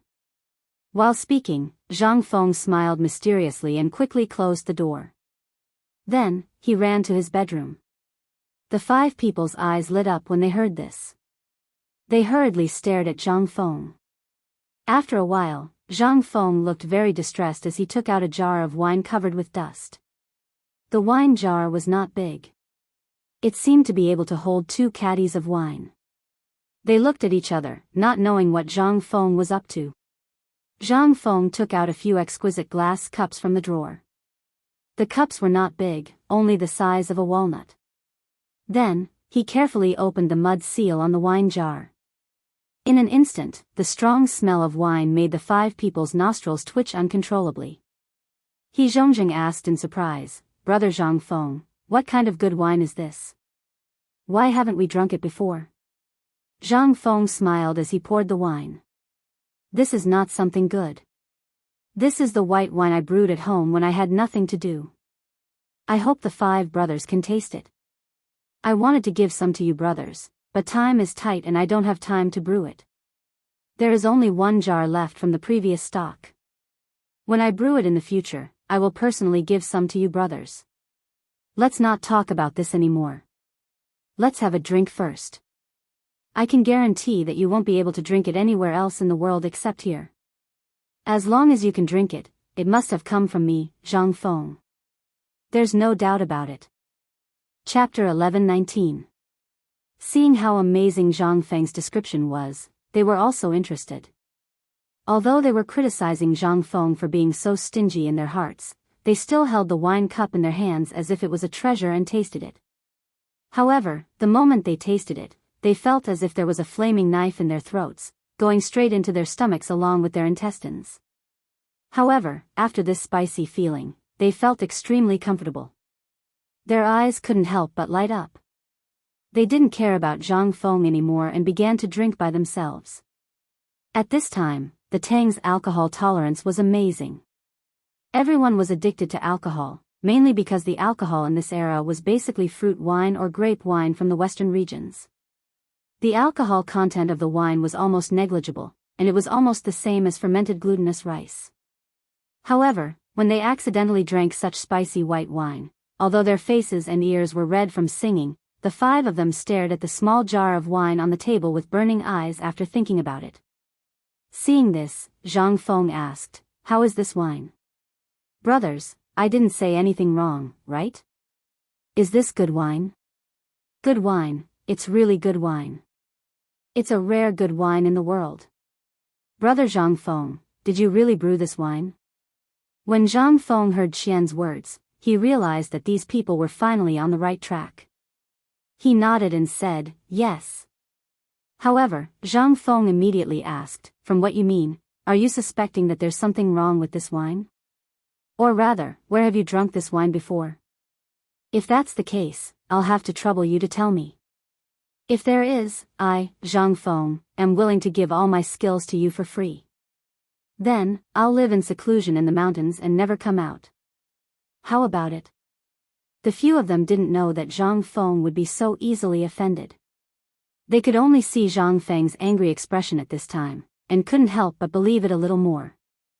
They repeatedly apologized. Seeing this, Zhang Feng gestured for everyone to continue drinking and ignore him. Then, he inadvertently opened the drawer as if he was looking for something. At this moment, a pair of sunglasses fell to the ground.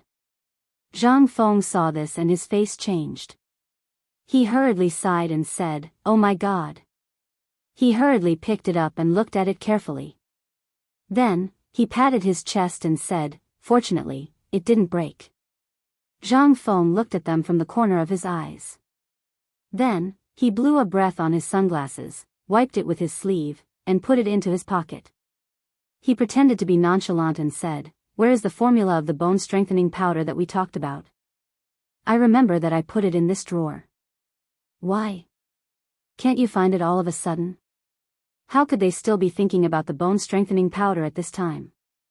He Zhongjing held a wine glass and came to Zhang Feng's side with a smile. He touched Zhang Feng's arm and asked in a low voice, "Brother, just now, the thing on the ground was..." Zhang Feng was not that kind of money grubber. He didn't even look at the boxes outside, but for this thing, his face changed greatly when it fell to the ground. This was obviously an incredible treasure. Before He Zhongjing finished speaking, Zhang Feng's face suddenly changed. "Nothing, nothing, nothing. It's really nothing. This is just a small thing." When He Zhongjing and the others saw this, they all rolled their eyes in disdain. If everyone still felt that this was nothing at this time, then weren't they no different from that idiot? Hee hee. He Zhongjing laughed dryly, then sighed and said, "I even thought that brother Zhang Feng really regarded us as brothers, but now it seems that we don't have the qualifications to enter Dean Zhang Feng's discerning eyes. If that's the case, then we will leave. See you another day." As he spoke, He Zhongjing and the others looked unhappy and were about to leave. Zhang Feng was anxious when he saw this. He pulled him and hurriedly explained, "Ayaya, old brother, why are you like this?" "I. Okay.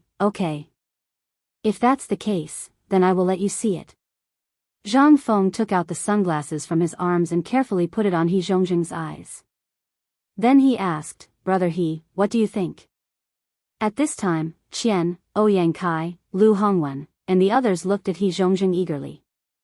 They almost wanted to snatch it from him. He Zhongjing had never seen this kind of thing. He subconsciously closed his eyes, but after waiting for a moment, he felt that it was nothing and opened his eyes. But when he opened his eyes, he couldn't help but be startled. His surroundings instantly darkened. But when he looked at the door, he found that the color of the scenery outside the door had become softer. It was that kind of dazzling feeling, but that feeling was very comfortable. He Zhongjing said in surprise, "Brother Zhang Feng, what is this thing of yours? Why is it so magical?" As He Zhongjing spoke, he took off the sunglasses from his eyes.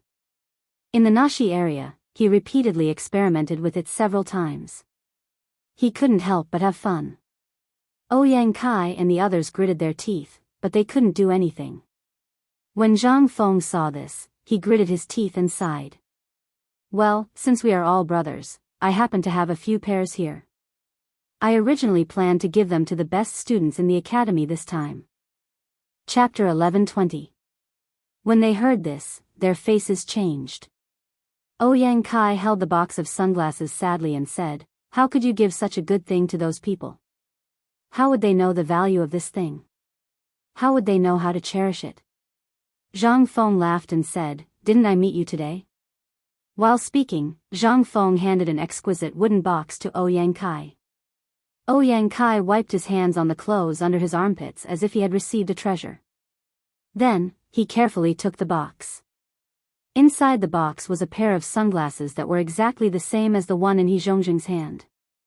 There were 2 black glass pieces in the frame. They looked a little strange, but when He Zhongjing and Lord He put them on just now, everyone felt that it was so magical. Most importantly, it was very beautiful. Ouyang Kai couldn't wait to put on the sunglasses. In an instant, there was a burst of exclamations. After they played for a while, Zhang Feng saw that it was almost time. He waved his hand and said, "Brothers, now that I am on the mountain, I can only give you these things. When I am free, I will give you more. How about it?" While speaking, Zhang Feng changed the topic and said, "I thought about what we discussed yesterday. As I saw a sentence in the unofficial history before, it is better to be alone than to be together. What old Xian said yesterday also benefited me a lot." They asked suspiciously, "What sentence?" "It is that sentence, there are no eternal enemies, only eternal interests." Zhang Feng sighed and said, "I was a little narrow-minded before. In fact, in terms of age and aptitude, I should respectfully call you elders. Logically speaking, I should have visited you as soon as I opened an academy in Chang'an City. However, I neglected this matter and was impolite. This is a small matter, but I am wrong. I apologize to you here." While speaking, Zhang Feng bowed respectfully to them. They looked at each other and let go of the last bit of grudge in their hearts. Like true brothers, they stepped forward and held Zhang Feng's hand. "We're all brothers, why do you have to be like this? Why do you have to do this? Don't say such things that spoil the mood. If you continue, then you're not treating us as real brothers." Zhang Feng could only lower his head and nod desperately. If he continued to listen and make up stories, Zhang Feng was afraid that he would throw up his dinner from last night. However, for the sake of the plan, Zhang Feng suppressed his disgust and pulled Ouyang Kai with one hand and Yi Zhongjing with the other to sit down. The few of them were already well aware of Zhang Feng's situation. In Chang'an, apart from the Ao Lai Tavern, there was only one other tavern.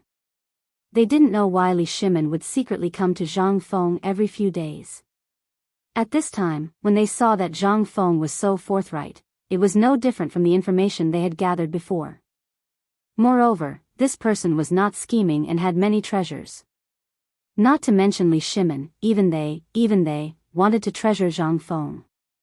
At this time, Zhang Feng pulled on their hands and said, "You should all know what happened to me in Chang'an before.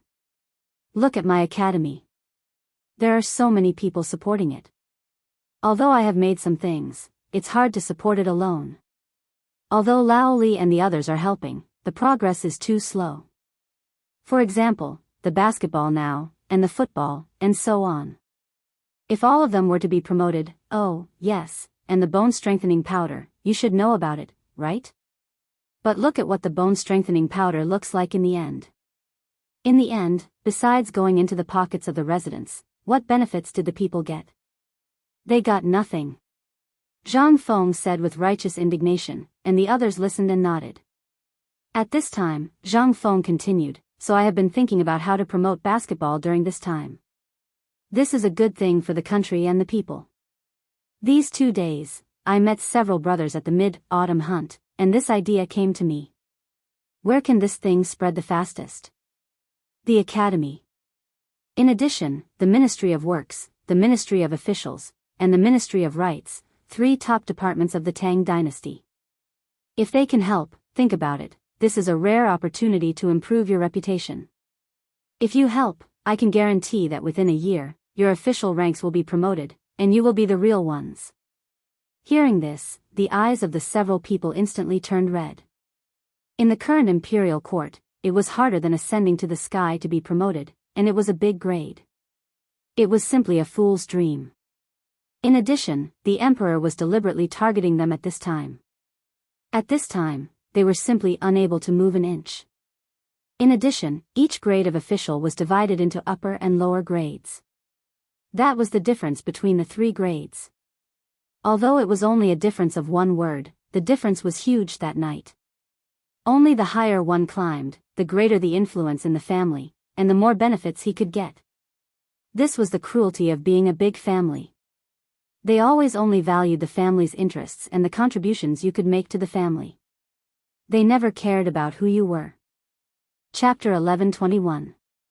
Zhang Feng's words ignited a flame in everyone's hearts.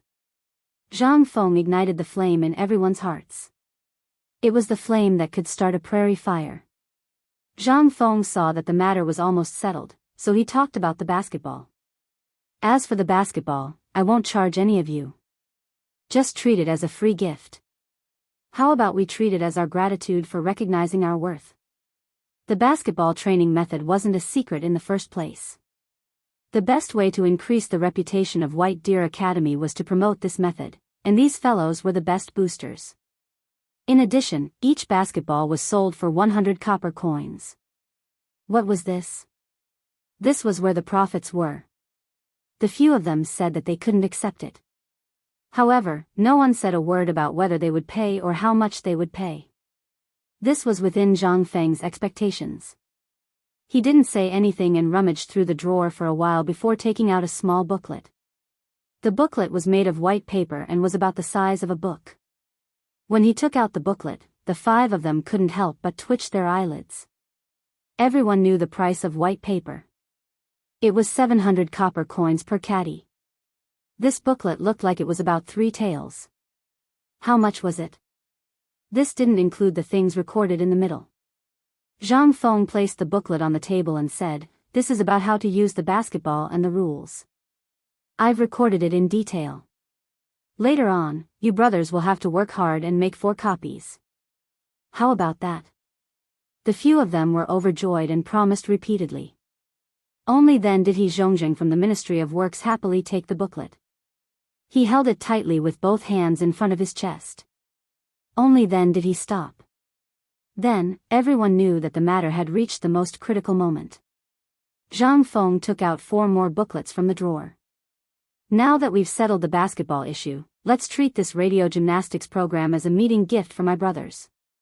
After all, my brothers will have a lot of influence after being promoted, and it will be more helpful to us in our future business chain." Chain? No one was surprised as they asked in return. Zhang Feng nodded and said, "That's right. It's a chain store. I'm sure you brothers have visited Chang and restaurant before.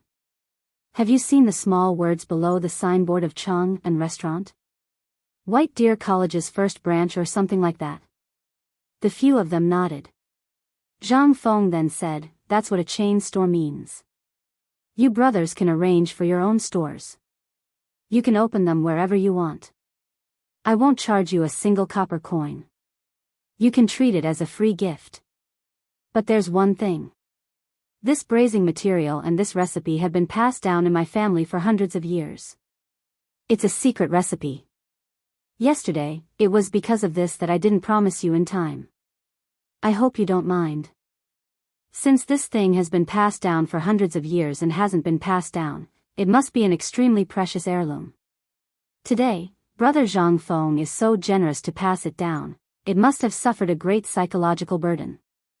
Let's not talk about it anymore. We brothers have already done you 2 favors. You don't need to talk about the braised meat anymore. We all know how much the braised meat is worth. So, we will give you 1,000 gold taels as a joining fee for every restaurant. What do you think? 11,000 gold taels? Oh my God. Lao Tzu originally thought that a few thousand strings of coins or a few hundred taels of silver would be enough. He was worried that they would just leave. His brain wasn't sharp enough. How did his vision become so low?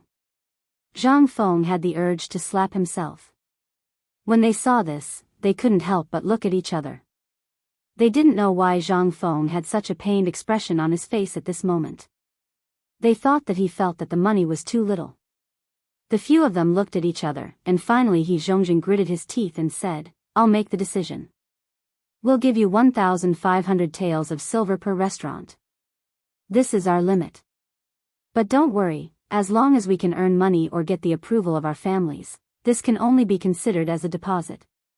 When the time comes, we'll give you extra support. Brother, we'll give you more than this. What do you think?" When Zhang Feng heard this, he finally felt relieved. At the same time, he silently calculated. How much did they earn in this short period of time? How much wealth did these aristocratic families hoard? From the historical records, Li Shimin had to live frugally or cry about being poor everywhere in order to raise money for the military or when there was a disaster. Only then would he be able to raise some money. However, now that he had transmigrated, he truly realized that what Bulsh *T Dubai's nouveau riche was a real nouveau riche. Zhang Feng excitedly held Ouyang Kai and Lu Hongwen's hands. He stuttered for a long time but couldn't say a complete sentence. In the end, he forced out 2 words. Righteous. Chapter 1122. Since all of you have said so, then the joining fee is settled. From now on, this restaurant will be charged at 1,500 taels of gold. I'm only talking about the joining fee for one restaurant. No matter how many years you stay, I won't charge you a single coin. Hearing this, their eyes lit up. Previously, they thought that 1,500 taels of gold a year was a little too little. They had also inquired about the braised meat. If every shop did not accept food and change to a cashier, they could earn at least 100 taels of silver a day. This was already considered the least. Under normal circumstances, if they took over the hotel, they would directly renovate it and only open it to the wealthy merchants and officials of the imperial court. Then, they would earn more and not less. At this moment, hearing Zhang Feng's words, they really felt that Zhang Feng was really ignorant and inexperienced. They even felt that the money was too little. Ouyang Kai sighed, patted Zhang Feng's shoulder and said, "Good brother, don't worry. We brothers know that you are helping us, so don't worry about this matter. This 1,500 taels of gold is only a deposit, I can guarantee it. At worst, we will write a contract for you later. The 1,500 taels of gold can only be considered as a deposit.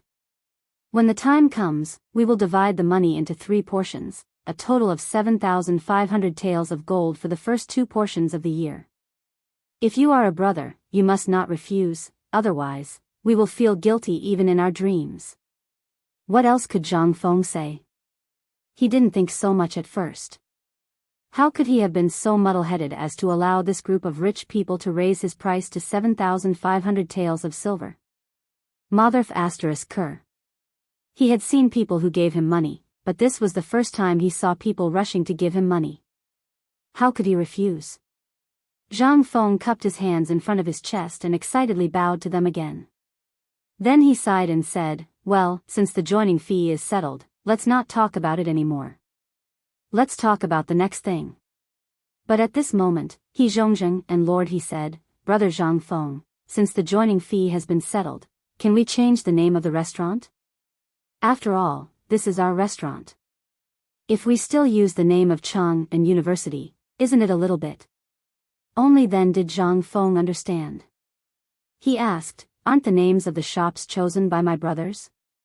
Since we are all from big families. But for the sake of distinguishing, I have a suggestion. That is, each family can only use the same name. For example, Brother Ouyang, you can use Ouyang Family Hotel. What do you think? But the place of signature must be Chang and Hotel Branch. What do you think?" Well, after pondering for a while, they gritted their teeth and said, "Brother, since you are so generous, let's make a small request. We will agree." After this matter was settled, Zhang Feng drank 2 glasses of wine with them as a celebration. Then he said, "Just now, this kid said that this brazing material is the secret of our Zhang family. Based on this, you should have seen it a few days ago. My fiancé has been following me, so, we know about this. Brother, you don't have to say any more. We understand, we all understand. Brother, how about this?" He Zhongjing he pondered for a while, then said with a solemn expression, "Since this is your secret, we won't force you. You name a price, and as long as it's on time, it will be given to us to provide for our daily consumption. What do you think?" They had long been familiar with the business model of Chang and Hotel. Every day, the brazing material of Chang and Hotel was brought down from Shao Mountain. Therefore, although they wanted this recipe very much, they also knew that since Zhang Feng had mentioned his fiancée, it was tantamount to cutting off their thoughts. However, just when they had lost hope, Zhang Feng said, "Brothers, since we are doing business openly, I can give you some of the recipes. However, brother, please allow me to take the most important thing. After all, I don't know how many stores I will open as a brother, and I don't know how many stores I will open in a month. If all the materials are sent out through my academy, it will be inappropriate. Then, my academy will directly close down." When they heard this, they looked at each other and laughed. After laughing, Zhang Feng pushed a small booklet on the table and said, "In this booklet is the recipe for my brazing ingredients. However, the ingredients for these recipes still need to be found by brothers. I'm only responsible for the most important thing. If you need it, bring the document and directly go to my food factory at the foot of the mountain. Take out the proof and hand in the money you win to receive it. How about it? How about this, I will charge you 10 copper coins for a portion of brazing material. What do you think?" Chapter 11:23. 10 copper coins? Everyone couldn't help but be shocked. What was this amount of money to them? Even if it fell to the ground, they wouldn't bother to pick it up. Zhang Feng actually sold this braised food to them for 10 copper coins. What was the difference between that and giving it away? Furthermore, it was a recipe that had been passed down in their family for hundreds of years. Zhang Feng belonged to the Fenghuang Ridge in Yangzhou. Furthermore, they had been to Fenghuang Ridge before and even brought back Zhang Feng's portrait for comparison. When the people there saw Zhang Feng's portrait, they couldn't help but sigh. They all said that the Zhang family actually had descendants. Wait a minute. The tragedy of the Zhang family couldn't be faked. If only a few families said so, they suspected that it was a trap set up by Zhang Feng. However, they had traveled to almost every corner of Phoenix Ridge, from children to teenagers. Even the elderly, who were 70 or 80 years old, could recognize the portrait at first glance. Unless they had lived together for a long time, it was impossible for them to remember it so clearly. However, after experiencing all this, he was actually so generous as to use 10 copper coins to sell this recipe at such a cheap price. What was the difference between this and giving it away for free? They couldn't help but thank Zhang Feng again from the bottom of their hearts. Then, they discussed the details of their cooperation once again. They sat for a full 6 hours.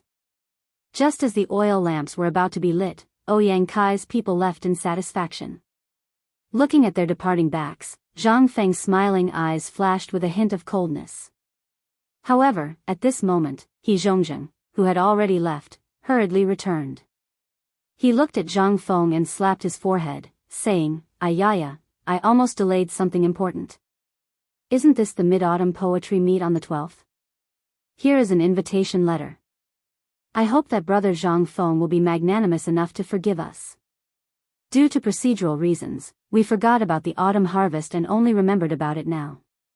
Without this invitation letter announcing the Ministry of Rights and the Ministry of Personnel, we would not be able to enter that place."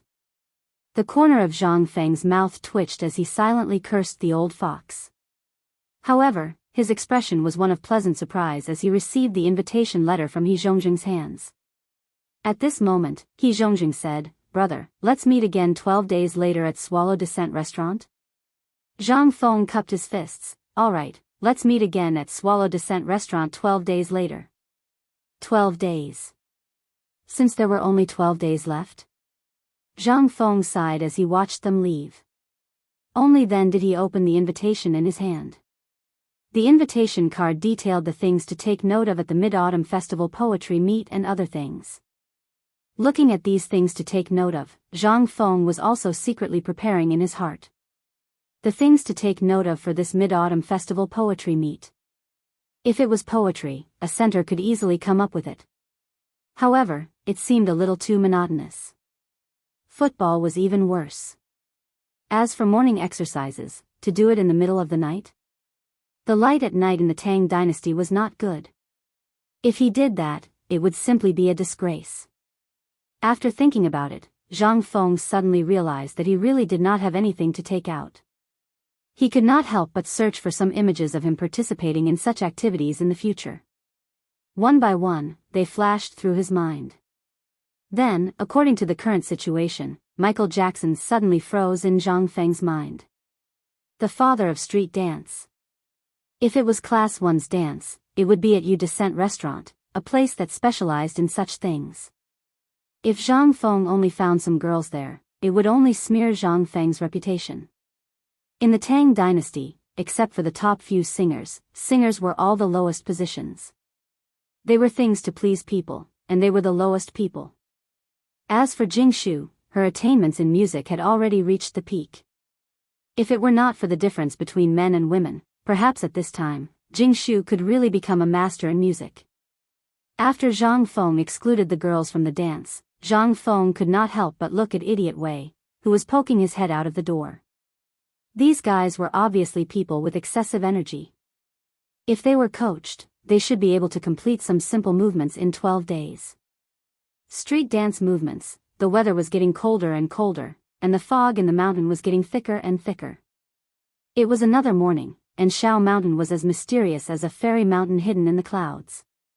At this time, the wake-up bell had been rung 3 times. Usually at this time, the academy would have been overcrowded. The students had already gotten up and were in the courtyard in 2s and 3s, exercising their voices, reciting poems, or practicing the 5 animal frolics. However, since the appearance of morning exercises, all the students were most enthusiastic about basketball. At this time, no one could be seen, but if one went to the basketball court in the sports field, one would definitely see it. However, it was a little strange recently. Perhaps due to the cold weather, only after the bell had rung 3 times for a long time could one faintly see students in 2s and 3s. They shrunk their necks and hurriedly walked to and fro in the academy. Some of them even had rice bowls under their armpits. They shrunk their necks and walked towards the canteen while reading a book. It was obvious that they no longer had the lively feeling from before. This was all caused by the cold weather. Chapter 11:24. The ringing of the bell was to inform everyone that it was time for breakfast and to herald the arrival of a new day. A moment later, the sound of reciting the 4 books and 5 classics could be heard in the square outside the first floor of the teaching building. The sound gradually grew louder and louder as more and more people gathered. Finally, it formed a wave of sound that reverberated throughout the entire Shao Mountain. Because of the sky, the morning exercises were delayed for more than 2 hours. When the sun slowly rose from the horizon, the bell for the morning exercises rang. Only then did the students gather in the center of the campus. At this moment, Zhang Feng slowly yawned, wrapped his robe tightly around him, and crawled out of the room. Looking at the fog outside, Zhang Feng rubbed his sleepy eyes and slowly walked toward the teaching building. When Zhang Feng arrived, the 3 rounds of morning exercises had already ended. At this moment, Qian Wanli led the running team and slowly walked past Zhang Feng. The students hurriedly stood still and saluted Zhang Feng. Zhang Feng chuckled and waved at them. Then, when no one was paying attention, he called out to Chen Chumo and the others. When they saw Zhang Feng acting so sneakily, they thought that something big had happened and hurriedly followed Zhang Feng into the small wooden house. Once they entered the small wooden house, everyone felt a trace of warmth. Once they entered the small wooden house, Chen Chumo and the others returned to their natural instincts. They were either lying down or sitting on chairs, minding their own business as they searched for prey or wanted to discover some miracle from Zhang Feng. Zhang Feng glanced at everyone, then stared at Li Qingxian and said, "There are still 11 days until the Mid-Autumn Poetry Meet, right?" Li Qingxian didn't know what Zhang Feng wanted to say, but he still nodded. Yes, there are still 11 days. Therefore, during this period of time, we will also be diligently practicing basketball, football, and morning exercises. When the time comes, I believe that with these 3 things, the fame of White Deer College will definitely spread throughout the world.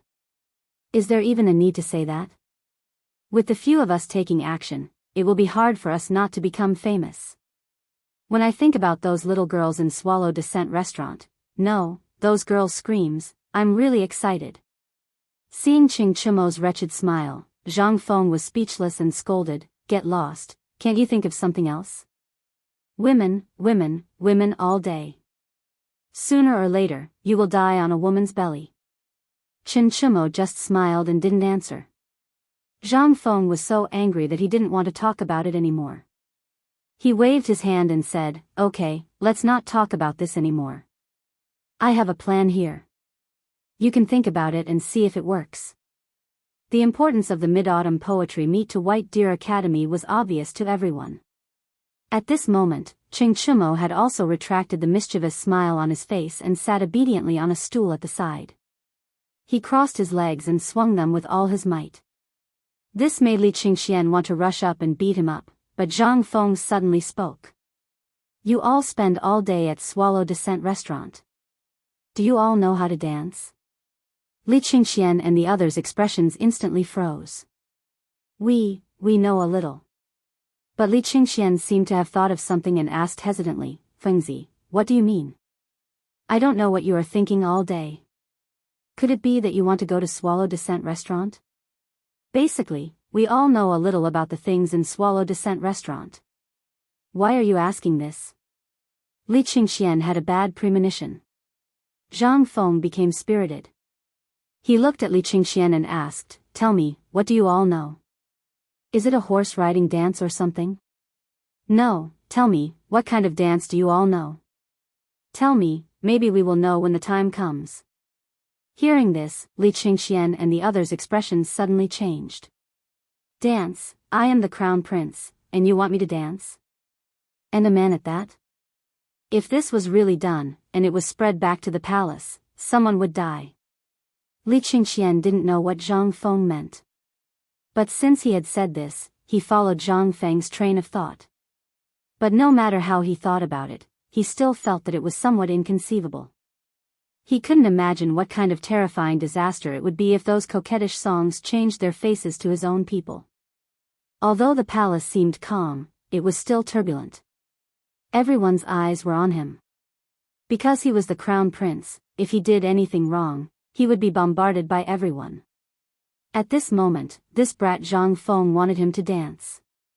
Even if he died, he couldn't lose face. However, Li Qingxian wanted to know the meaning of this.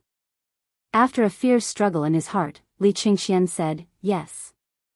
After struggling for a long time, he reluctantly said, "Tell me, what is the difference between this dance you speak of and the dances performed by those singers? If it is the kind of dance performed by singers, then if any man performs that kind of dance in public, he will be chased out of the family, a scandal that will be laughed at for the rest of his life." Zhang Feng also knew what Li Qingxian meant. But he also had the impulse to slap him. His mouth was too fast. Damn it. He didn't think that there would be such an awkward silence. He smiled embarrassedly and said, "As brothers, how can I let you do such a thing? The dance I speak of is not the same as theirs. Let me ask you, do you want to learn it? Do you want to amaze the world with a single brilliant feat? Just now, it was just a joke. A joke is a joke. Just treat it as a joke." Chapter 11:25. Li Qingxian was speechless. He was almost scared to death by Zhang Feng. This kid actually said that it was just a joke. Li Qingxian became especially cautious. After thinking for a long time, he stared at Zhang Feng for a long time before saying, "Fengzi, you should know the significance of this mid-autumn poetry meet. We sincerely want to establish White Deer College. If a woman can't become a great scholar because of this, my brothers will feel uneasy for the rest of their lives." He didn't know what was wrong with Zhang Feng today. He thought that Zhang Feng was testing him. But how was Zhang Feng testing him? Zhang Feng immediately interrupted Li Qingxian's cliché and said, "I didn't expect you to be so unyielding in the past. Alright, since that's the case, I'll teach you this dance. But don't worry, the dance I'm talking about is different from the dances you know of. It's more powerful and domineering. It shows the might and majesty of a man. I can guarantee that as long as you dance like this in Yanlai restaurant, not to mention Chang and City, even the Tang dynasty won't be able to hold your reputation. No matter where you go, you won't lack girls. I, Zhang Feng, can guarantee it with my head." Cheng Chimo's eyes turned red when he heard the word girls. He jumped up from the stool and walked quickly to Zhang Feng. He stared at Zhang Feng with a burning gaze and asked, "Is what you said true?" At the same time, a morning class was going on in the military camp. The morning class was actually very simple. They followed the military training method and tossed and turned on the horizontal bar, the parallel bar, and the wooden horse. Then, they had to climb over the net, rope, and obstacle course. However, just as everything was going smoothly, there was a sudden commotion. A moment later, a military officer suddenly appeared in front of Yu Qigong's tent. He hurriedly woke Yu Qigong up. Yu Qigong wanted to slap the person away, but the person seemed to be prepared. When Yu Qigong's palm came, the person quickly dodged and said, "General, something bad has happened. Niu Jianhu is in trouble." At this moment, Yu Qigong, who was a little sleepy, heard the words Niu Jianhu, and his drowsiness instantly disappeared. He hurriedly opened his eyes wide and asked, "What happened?" "Niu Jianhu's training was going smoothly today, but I don't know what happened to him. He suddenly broke his leg," the commandant said in a frightened voice. Buzz! Yuchi Gong felt as if he had been struck by lightning. He grabbed the collar of the commandant's armor and asked murderously, "What did you say?" The military officer was already trembling in fear from Yuchi Gong's murderous aura. However, he gritted his teeth and hurriedly said, "Niu Jinhu broke his leg this morning. He fell down when he was climbing over the net and broke his leg. His leg is broken." With a bang, Yuchi Gong could no longer hold on to the commandant. He loosened his grip and the commandant fell to the ground. Then, he hurriedly scrambled out of the tent. Yuchi Gong was no longer in the mood to sleep. He sat on the chair in a daze for a moment and murmured, "How is that possible? That kid broke his leg?" Yuchi Gong suddenly thought of something and his expression changed drastically. He hurriedly shouted, "Men, hurry up and bring that kid Niu Jinhu here." Niu Jinhu was his good brother's only son. He was like the apple of his eye. Now that something had happened to him in his camp, then, he really didn't know how to explain it to Niu Jinda. If it had been anything else, he could have just recuperated. However, a broken leg and a broken arm meant that he would have to live with crutches for the rest of his life. If he wanted to join the army, it would be impossible. After a while, the doctor in the army carried the pale Niu Jinhu into the tent. When Yuchi Gong saw Niu Jinhu's face, his heart suddenly changed. He grabbed the doctor and asked, "What the hell is going on? What happened to Niu Jinhu's leg?" How could Lang Zhong not know the relationship between Yuchi Gong and Niu Jinda? How could he not know whose son Niu Jinhu was? Although he was afraid at this time, he still said with a bitter face, replying to the general, "Niu Jinhu, he may not be able to keep his leg." After receiving another confirmation, Yuchi Gong's face instantly turned pale. This old brother of his had been on the battlefield all his life and only had Niu Jinhu as his precious treasure. In this era, breaking a leg, especially for someone who was born in the military, was tantamount to a death sentence. For the incomparably arrogant Niu Jinda, it was simply a disaster. Moreover, Niu Jinhu had only one son in the Niu family. At this time, Niu Jinhu had not yet married and had children. He had not yet left a seed for the Niu family. If such a thing happened at this time, who would be willing to marry him? Yuchi Gong's chaotic thoughts flashed through his mind, and then he hurriedly asked, "Lao Tzu asks you, can Niu Jinhu's leg be saved?" Chapter 11:26. In an instant, Yuchi Gong's face was filled with sorrow. The lieutenant wanted to comfort him, but when he saw his bloodshot eyes, he retreated. At this moment, Niu Jinhu was casually holding back his tears and pain. He grinned and said, "Uncle Yuchi, this is a small matter. It's fine. Don't, shut the *CK up Lao Tzu." Yuchi Gong roared angrily and slumped on the stool like a deflated balloon. He stared at Niu Jinhu, who was lying on the soft couch, and his leg, which was dangling at the side without any feeling. His face was extremely pale. He didn't know how to face his old friend. A living person had been placed in his hands, but if old Niu returned from Lantian and wanted to see the results of his son's training, what should he say? Should he just pat old Niu on the shoulder and say that his son was dispirited? Or, after letting his imagination run wild, Yuchi Gong rubbed his face hard and asked the physician weakly, "Let me ask you, is there still hope?" Silence. Dead silence. At this moment, no one dared to speak because no one knew if Niu Jinhu's leg could be saved. The result was obvious, but no one dared to say it. At that time, everyone had seen it with their own eyes. When Niu Jinhu was climbing over the net rope wall, his ankle was caught by the net rope. Just as he was about to climb over the railing, everyone heard a cracking sound. Then, they saw a bone sticking out of Niu Jinhu's leg. If it could be reattached, then it would be a miracle. With a bitter expression, the military doctor lifted Niu Jinhu's armor skirt and removed his boots. At this moment, Yuchi Gong discovered that the gap between the skirt and the armor had long been dyed red with blood. Even the underwear was stuck to the blood. A section of shining white bone shards dazzled Yuchi Gong's eyes, causing him to feel pain. At this moment, Yuchi Gong was in despair. If there was still hope, it would only be saved by a god. When he thought of that, Yuchi Gong suddenly thought of someone. That's right, he thought of Zhang Feng. However, when Yuqi Gong stood up and was about to walk out excitedly, he was stunned when he reached the entrance of the tent. After a deep sigh, he returned to the tent.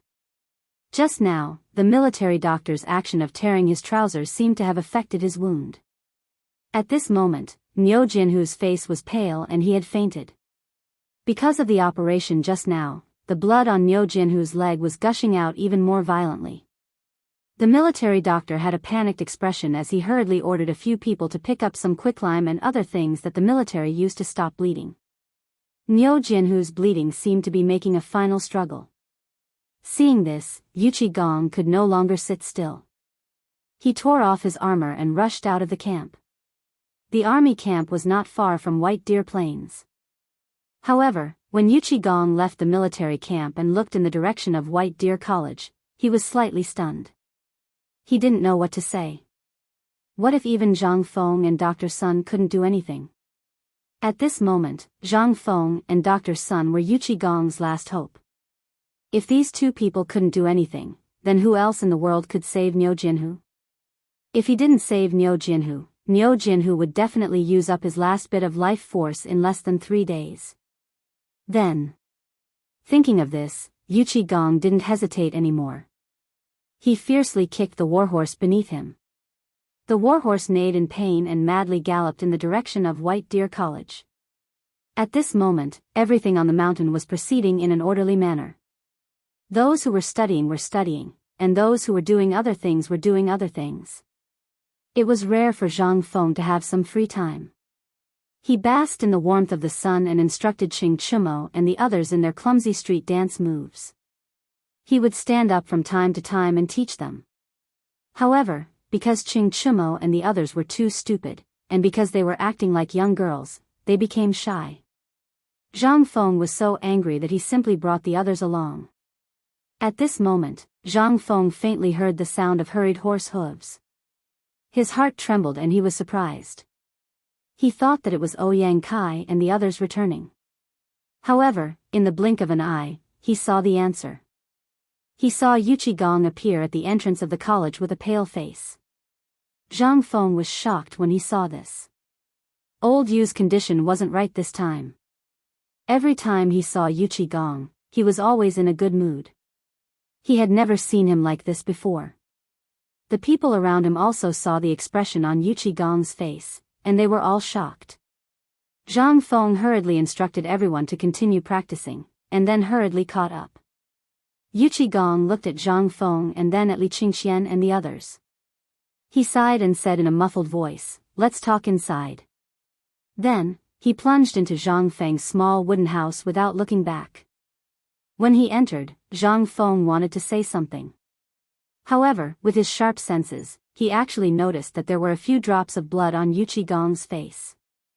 Although the blood had already coagulated, when combined with Yuqi Gong's current complexion, Zhang Feng couldn't help but be shocked.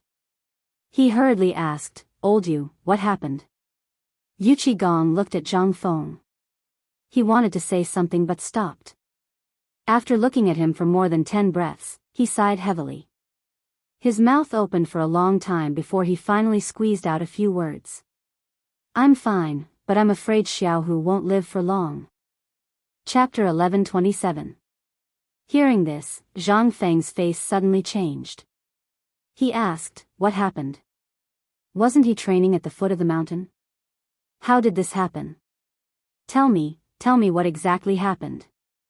Yuqi Gong didn't know how to tell Zhang Feng at this time, and he didn't know if it would be useful. He opened his mouth and finally said, "Everything was fine, but I don't know what happened today. I heard that when Xiaonyo was training, he seemed to be climbing the god's net wall or something. One of his legs got stuck on it, and in the end, it broke." Hearing this, Zhang Feng was shocked and hurriedly asked again, "Who did you hear this from?" "I saw it with my own eyes."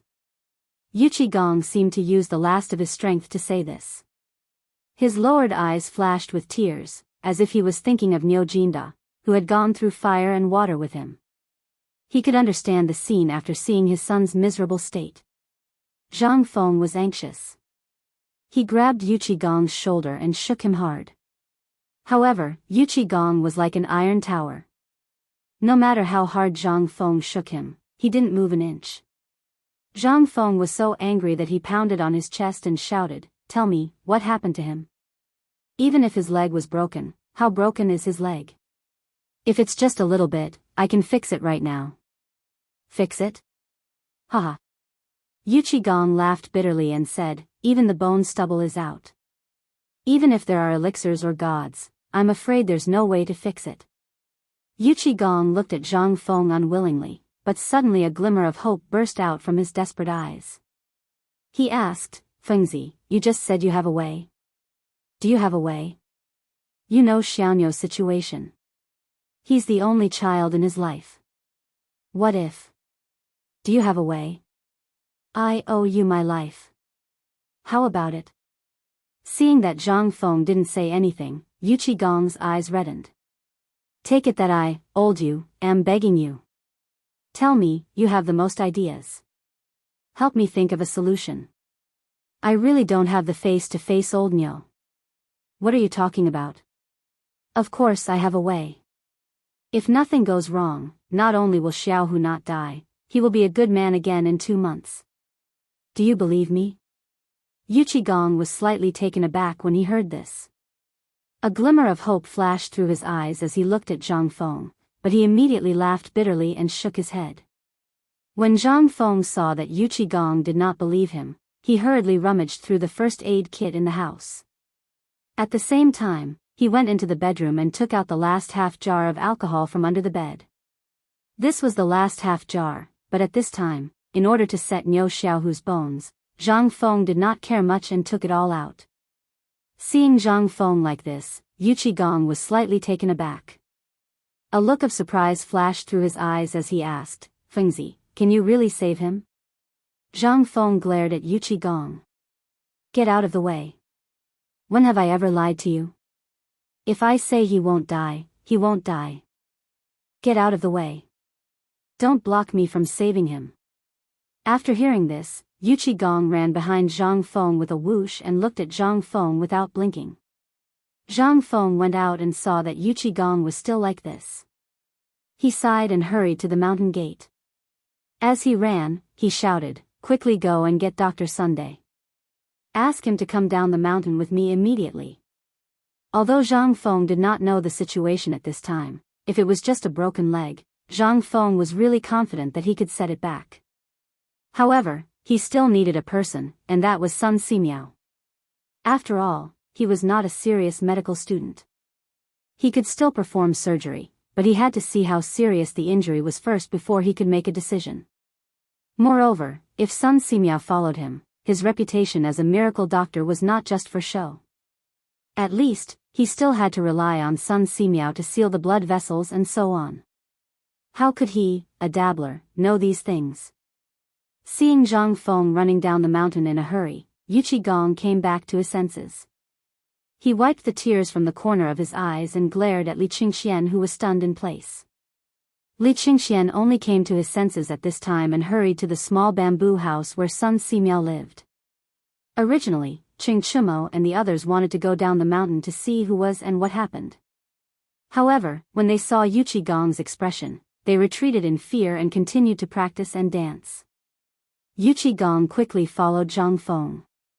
Although he was worried about this matter, he was more worried that this brat would charge into the military camp head-on. If that happened, he would not even know how he would die. As for Sun Simiao, he naturally knew the pros and cons of this matter and knew where to find him, so he did not need to worry too much. Yuchi Gong rode his horse and caught up with Zhang Feng, who was sitting on a pole. He reached out his hand and gestured for Zhang Feng to get on the horse. However, Zhang Feng glared back, but he also knew that this was the time to save people, so he could not care less. Yuchi Gong practically lifted him onto the horse's back, and then he heard Yuchi Gong say, "Hold on tight." In the next moment, Zhang Feng truly felt the effects of a 100-meter catapult jump. Chapter 1128. Shao Mountain was about an hour away from the barracks. However, due to his eagerness to save Niu Xiaohu, coupled with Yuchi Gong's valiant horsemanship, his unusually cold expression, and the fact that Zhang Feng was sitting behind the horse, the crowd from afar consciously opened up a path for them. Soon, the two of them arrived at the barracks. Zhang Feng entered the barracks under Yu Qigong's roar and saw the dying Niu Xiaohu.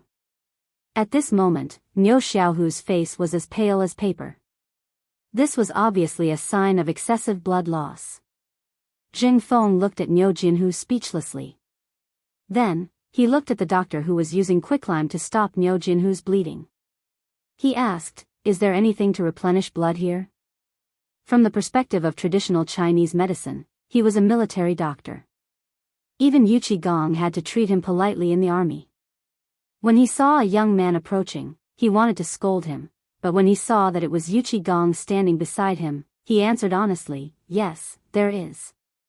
Without waiting for Zhang Feng to speak, Yu Qigong roared, "Since there is, why don't you go and prepare it?" What could the doctor say? He hurriedly ordered 2 of his disciples to prepare the herbs to replenish the blood. The doctor felt a little strange. Why was General Yu Qi so polite in front of this young man? However, he also knew that this was not the time to ask. He could not ask. If he angered this fiend, it would be a different matter whether he could leave this place alive today. After Zhang Feng asked the doctor to leave, he took out alcohol from the first aid kit and a disinfectant bowl. He poured some alcohol into the bowl and soaked the dagger that Shiva had given him in it. Then, he took out a pair of scissors and asked for a lighter. With a bang, he lit the alcohol and carefully baked the scissors in the alcohol. Only then did he carefully cut all the cloth on Niu Jinhu's broken leg. Even though Zhang Feng was already mentally prepared, he still could not help but feel nauseous when he saw Niu Jinhu's miserable state. He could not help but feel nauseous. His face turned pale. At least 3 centimeters of the bone stubble was exposed. The fracture was still fine. There were no fragments or mud. However, the blood on the wound had already soaked the bed and soft mattress under Niu Jinhu's body. The blood had already flowed down the soft mattress and into the yellow soil on the ground. At this moment, the soft mattress had become muddy. The tent was filled with a pungent smell of blood. Zhang Feng could not care less. He knelt in the pool of blood as if he was making an extremely exquisite piece of art. He used a pair of small scissors that no one had ever seen before to slowly clean the leg hair and dried blood scabs on Niu Jinhu's leg. His other hand held an iron clamp with a ball of cotton. From time to time, he would dip the cotton into the bowl filled with the smell of alcohol and wipe it. This continued for a very long time. It was only when all the dirt on Niu Jinhu's right leg had been cleaned that Zhang Feng noticed his wound. Lu Jinhu's wound was obviously caused by a rapid fracture when he leaned back. This kind of wound was very difficult to treat and required surgery. On the way here, Zhang Feng had thought a lot. If the bone was broken but did not pierce through the flesh, then it would be fine. He only needed to make a plaster splint and lie down for 2 months to recover. However, at this moment, this was a little uncertain. After all, just as he had thought earlier, he was not a serious doctor. He was only a dabbler and only knew a little about physiology. At this moment, he could not care about anything else. After all, Niu Jinhu's leg was still bleeding. This was the most fatal point. If the blood loss was serious, even if his leg was reconnected, this kid would not be able to keep his life. At this moment, Li Qingxian hurried into the tent with Sun Simiao. As soon as they entered, Sun Simiao hurriedly put down the medicine box in his hand and squatted beside Zhang Feng. He looked at Niu Jinhu's leg and then looked at Zhang Feng. He asked, "Do you think he can still be saved?" Zhang Feng nodded heavily. "I'm going to reconnect his bones." As soon as these words came out, everyone present was greatly shocked. Reconnect bones. This kid actually said that he was going to reconnect Commandant Niu's bones? They had only heard of Guan Yunchang, the divine Dr. Bianc, who had scraped his bones to treat his injuries. However, they had never heard of anyone who could connect bones in such a manner. Everyone knew that if one wanted to connect bones, one would have to cut open the flesh. Sun Simiao opened his mouth to ask, but in the end, he did not ask anything. He only asked, "Are you confident?" How confident was he? Zhang Feng did not answer Sun Simiao's question. Instead, he asked, "Can you help him stop the bleeding? If it continues to flow like this, even if his leg is reconnected, he may very well die from excessive blood loss." Sun Simiao pondered for a moment. He seemed to recall the book that Zhang Feng had given him. There was indeed such a record in it. He did not waste any time. Imitating Zhang Feng, he took out a large handful of silver needles and stuffed them into Zhang Feng's bowl of alcohol that was still emitting flames. He skillfully inserted needles all over Niu Jinhu's body. After a moment, a perfectly fine person's body exploded like a hedgehog. Niu Jinhu also seemed to be in pain. Although he was unconscious, he still let out painful groans. Chapter 1129. When the last of the 99 silver needles entered Niu Jinhu's body, the wound on his right leg stopped bleeding. However, the moment the blood stopped flowing, Niu Jinhu's calf swelled up. Zhang Feng frowned slightly. As long as the wound didn't bleed, it would swell up a little. It was better than dying from blood loss. Using alcohol to clean Niu Jinhu's wound was troublesome. Alcohol was irritating to begin with. If Niu Jinhu woke up from the pain, he would be in big trouble if he couldn't hold on. After thinking about it, Zhang Feng decided to use a small cotton ball to clean up the wound bit by bit. It took more than 2 hours. After cleaning up, Zhang Feng took the gauze soaked in alcohol and roughly bandaged the wound to prevent it from getting infected. After that, Zhang Feng drove everyone out of the tent. He took Yuqi Gong and Sun Simiao to the entrance of the military camp and squatted in a corner. Zhang Feng thought about something as he smoked. Sun Simiao couldn't figure out what Zhang Feng wanted to do. He hurriedly asked, "Kid, why are you squatting here?" Zhang Feng didn't say anything. He just thought about something quietly. Sun Simiao didn't want to disturb Zhang Feng, so he just sat there with him. After a while, Zhang Feng threw away the cigarette in his hand and asked, "Old Niu, do you have any lambs or calves in the military camp?" Zhang Feng didn't know how old you got into the military camp. Yuqi Gong nodded seriously and asked doubtfully, "We have cows and lambs, even calves and mules." "What do you need them for?" Although he wanted to ask when Zhang Feng would start saving people, he didn't dare to ask. Zhang Feng was too lazy to explain. He just waved his hand and hurried him to prepare. "You'll find out later.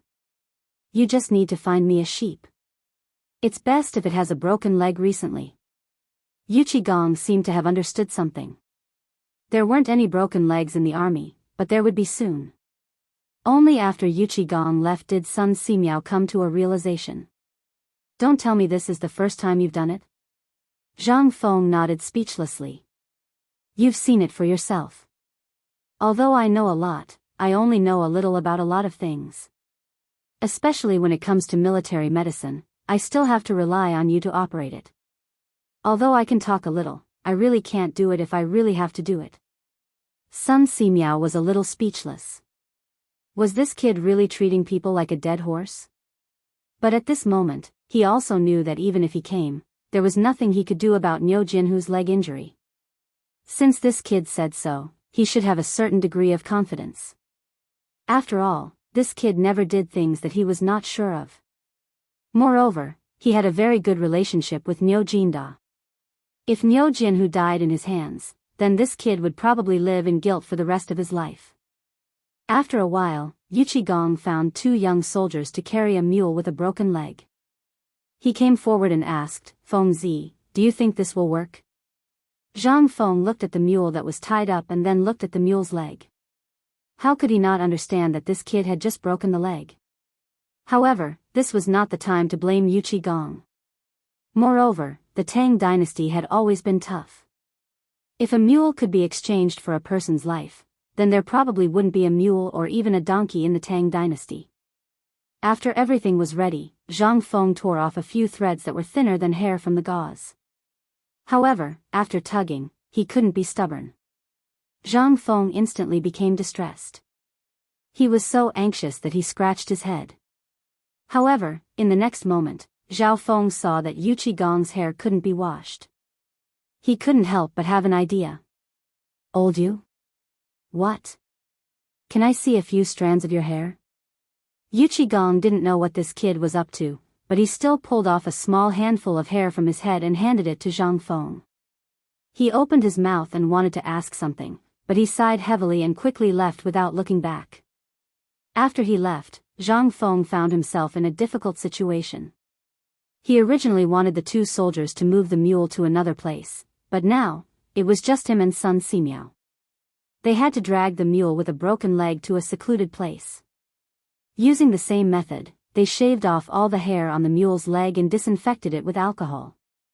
However, the mule was tossed around until it cried out a few times. Before it could do anything, a young soldier punched the mule in the face. The mule fainted from the pain once again. The young soldier chuckled and signaled Zhang Feng to continue. However, Sun Simiao was also staring at Zhang Feng. Seeing Zhang Feng like this, he couldn't help but be shocked and asked, "What are you doing?" Chapter 11:30. Zhang Feng didn't say anything. He soaked an embroidery needle in the water and stirred it 3 times over the fire. Then, he put on a strand of hair and got to work. First, he slowly sewed up the torn flesh. After a while, Zhang Feng took out the dagger that was soaked in alcohol for a long time and was studded with gems. He gently separated the flesh from the mule's leg in a straight line, revealing the deep white bone inside. He cleaned up the residue on the bone, then pulled the flesh apart and carefully joined the bone back together. This was a physical task. Even though it was such a simple action, it still took about half an hour. By the time he finished sewing up the wound, he had already wasted 2 hours.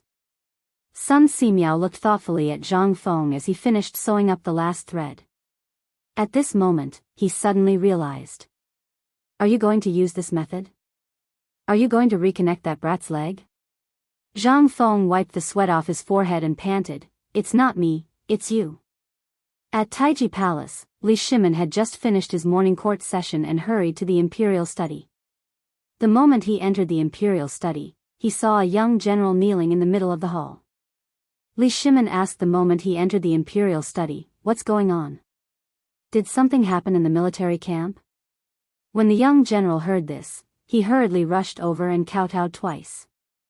Only then did he tell Li Shimin about the injury of the ox's leg. When Li Shimin heard this, his expression suddenly changed. His hands trembled as he lit a cigarette and walked around the imperial study twice. However, he seemed to have thought of something. He hurriedly asked, "Did anyone go to find Sun Simiao? Also, what did Great Dr. Sun say?" Although he already knew the consequences of a broken leg, he still asked with hope. "Your Majesty, the general has personally gone up the mountain to find Great Dr. Sunday. Great Dr. Sun should have already gone to the military camp." Li Shimin was slightly comforted when he heard this.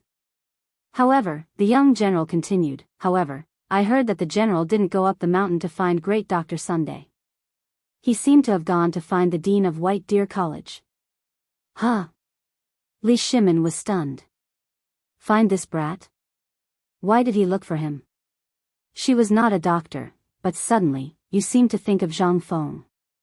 Previously, he had kept a jar of something called alcohol like a treasure, and he had also heard this kid bragging about medicine and so on. At this moment, a thought flashed through his mind, but he didn't know if this kid could save Niu Jianhu's leg. After all, this was an ancient and unchanging truth that everyone knew. Broken legs were basically one of the top 10 terminal diseases. Once a leg was broken, it was very likely that the person would become a cripple. If he used crutches, he could still walk 2 steps. However, the news that Li Shimin received was indeed that Niu Jianhu's bones were already exposed. How could it be reattached? Even if Hua Tuo was still alive, he probably wouldn't be able to do anything. In the end, Li Shimin placed his hopes on Zhang Feng, who had been creating miracles for him. After thinking for a while, Li Shimin waved his hand and said, "Quickly send a message to the Imperial Physician Institute. Tell them to go to the barracks immediately. Whoever can help Niu Jianhu connect his bones will be rewarded with 10,000 taels of silver." On the other side, on an official road not far from Shao Mountain, Niu Jinda led his men and rushed unhurriedly in the direction of Chang'an. The mysterious person who had sneaked into Lantian County had been surrounded by him, Li Shaogong, and the others in the depths of Air Pai Gully, in the newly dug mine. However, just as Yuchi Gong was about to go forward and conduct the final search, he suddenly received an order from the emperor to temporarily stop the capture. Seeing the mysterious person, who was about to be caught, escape right under his nose, Nyo Jinda was so angry that he broke the mo knife in his hand with a punch. He sighed and left angrily. He wasn't angry at the emperor's secret order. It was because no one had caught the mysterious person, and the person had actually escaped right under his nose. This was a disgrace to him, but he couldn't do anything about the emperor's order. At this time, when he thought of the mysterious person, Nyo Jinda was itching with hatred. If he were to find out who the mysterious person was in the future, he would definitely take revenge. Then he would definitely take revenge 10 times over. Thinking to this point, Nyo Jinda couldn't help but take out the Mitsubishi military knife and wave it around in his hand. Then he laughed and hid it in his bosom again like a treasure. Although he didn't get the person this time. But to be able to get the 203 rhombus bayonets from Zhang Feng, this was the biggest gain for Nyo Jinda.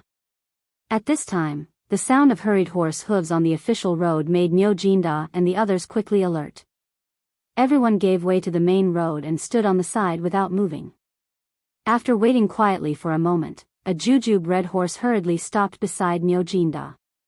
Nyo Jinda couldn't be more familiar with the general on the jujube red horse and the insignia on his military uniform.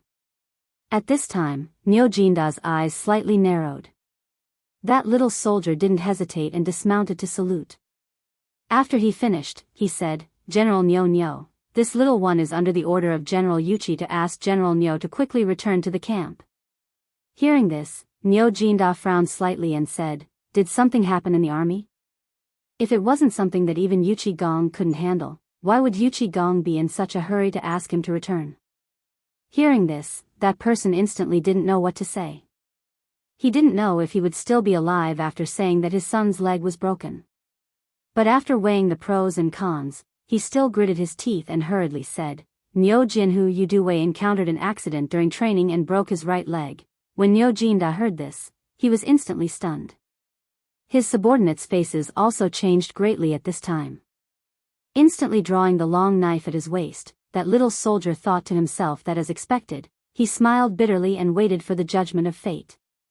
At this time, when Nyo Jinda heard that his son's leg was broken, his entire person was in a state of confusion. Although the word impossible kept flashing in his mind, the other voice of his son's leg being broken kept ringing in his ears. After a moment, Lu Juanda angrily roared, "Jia!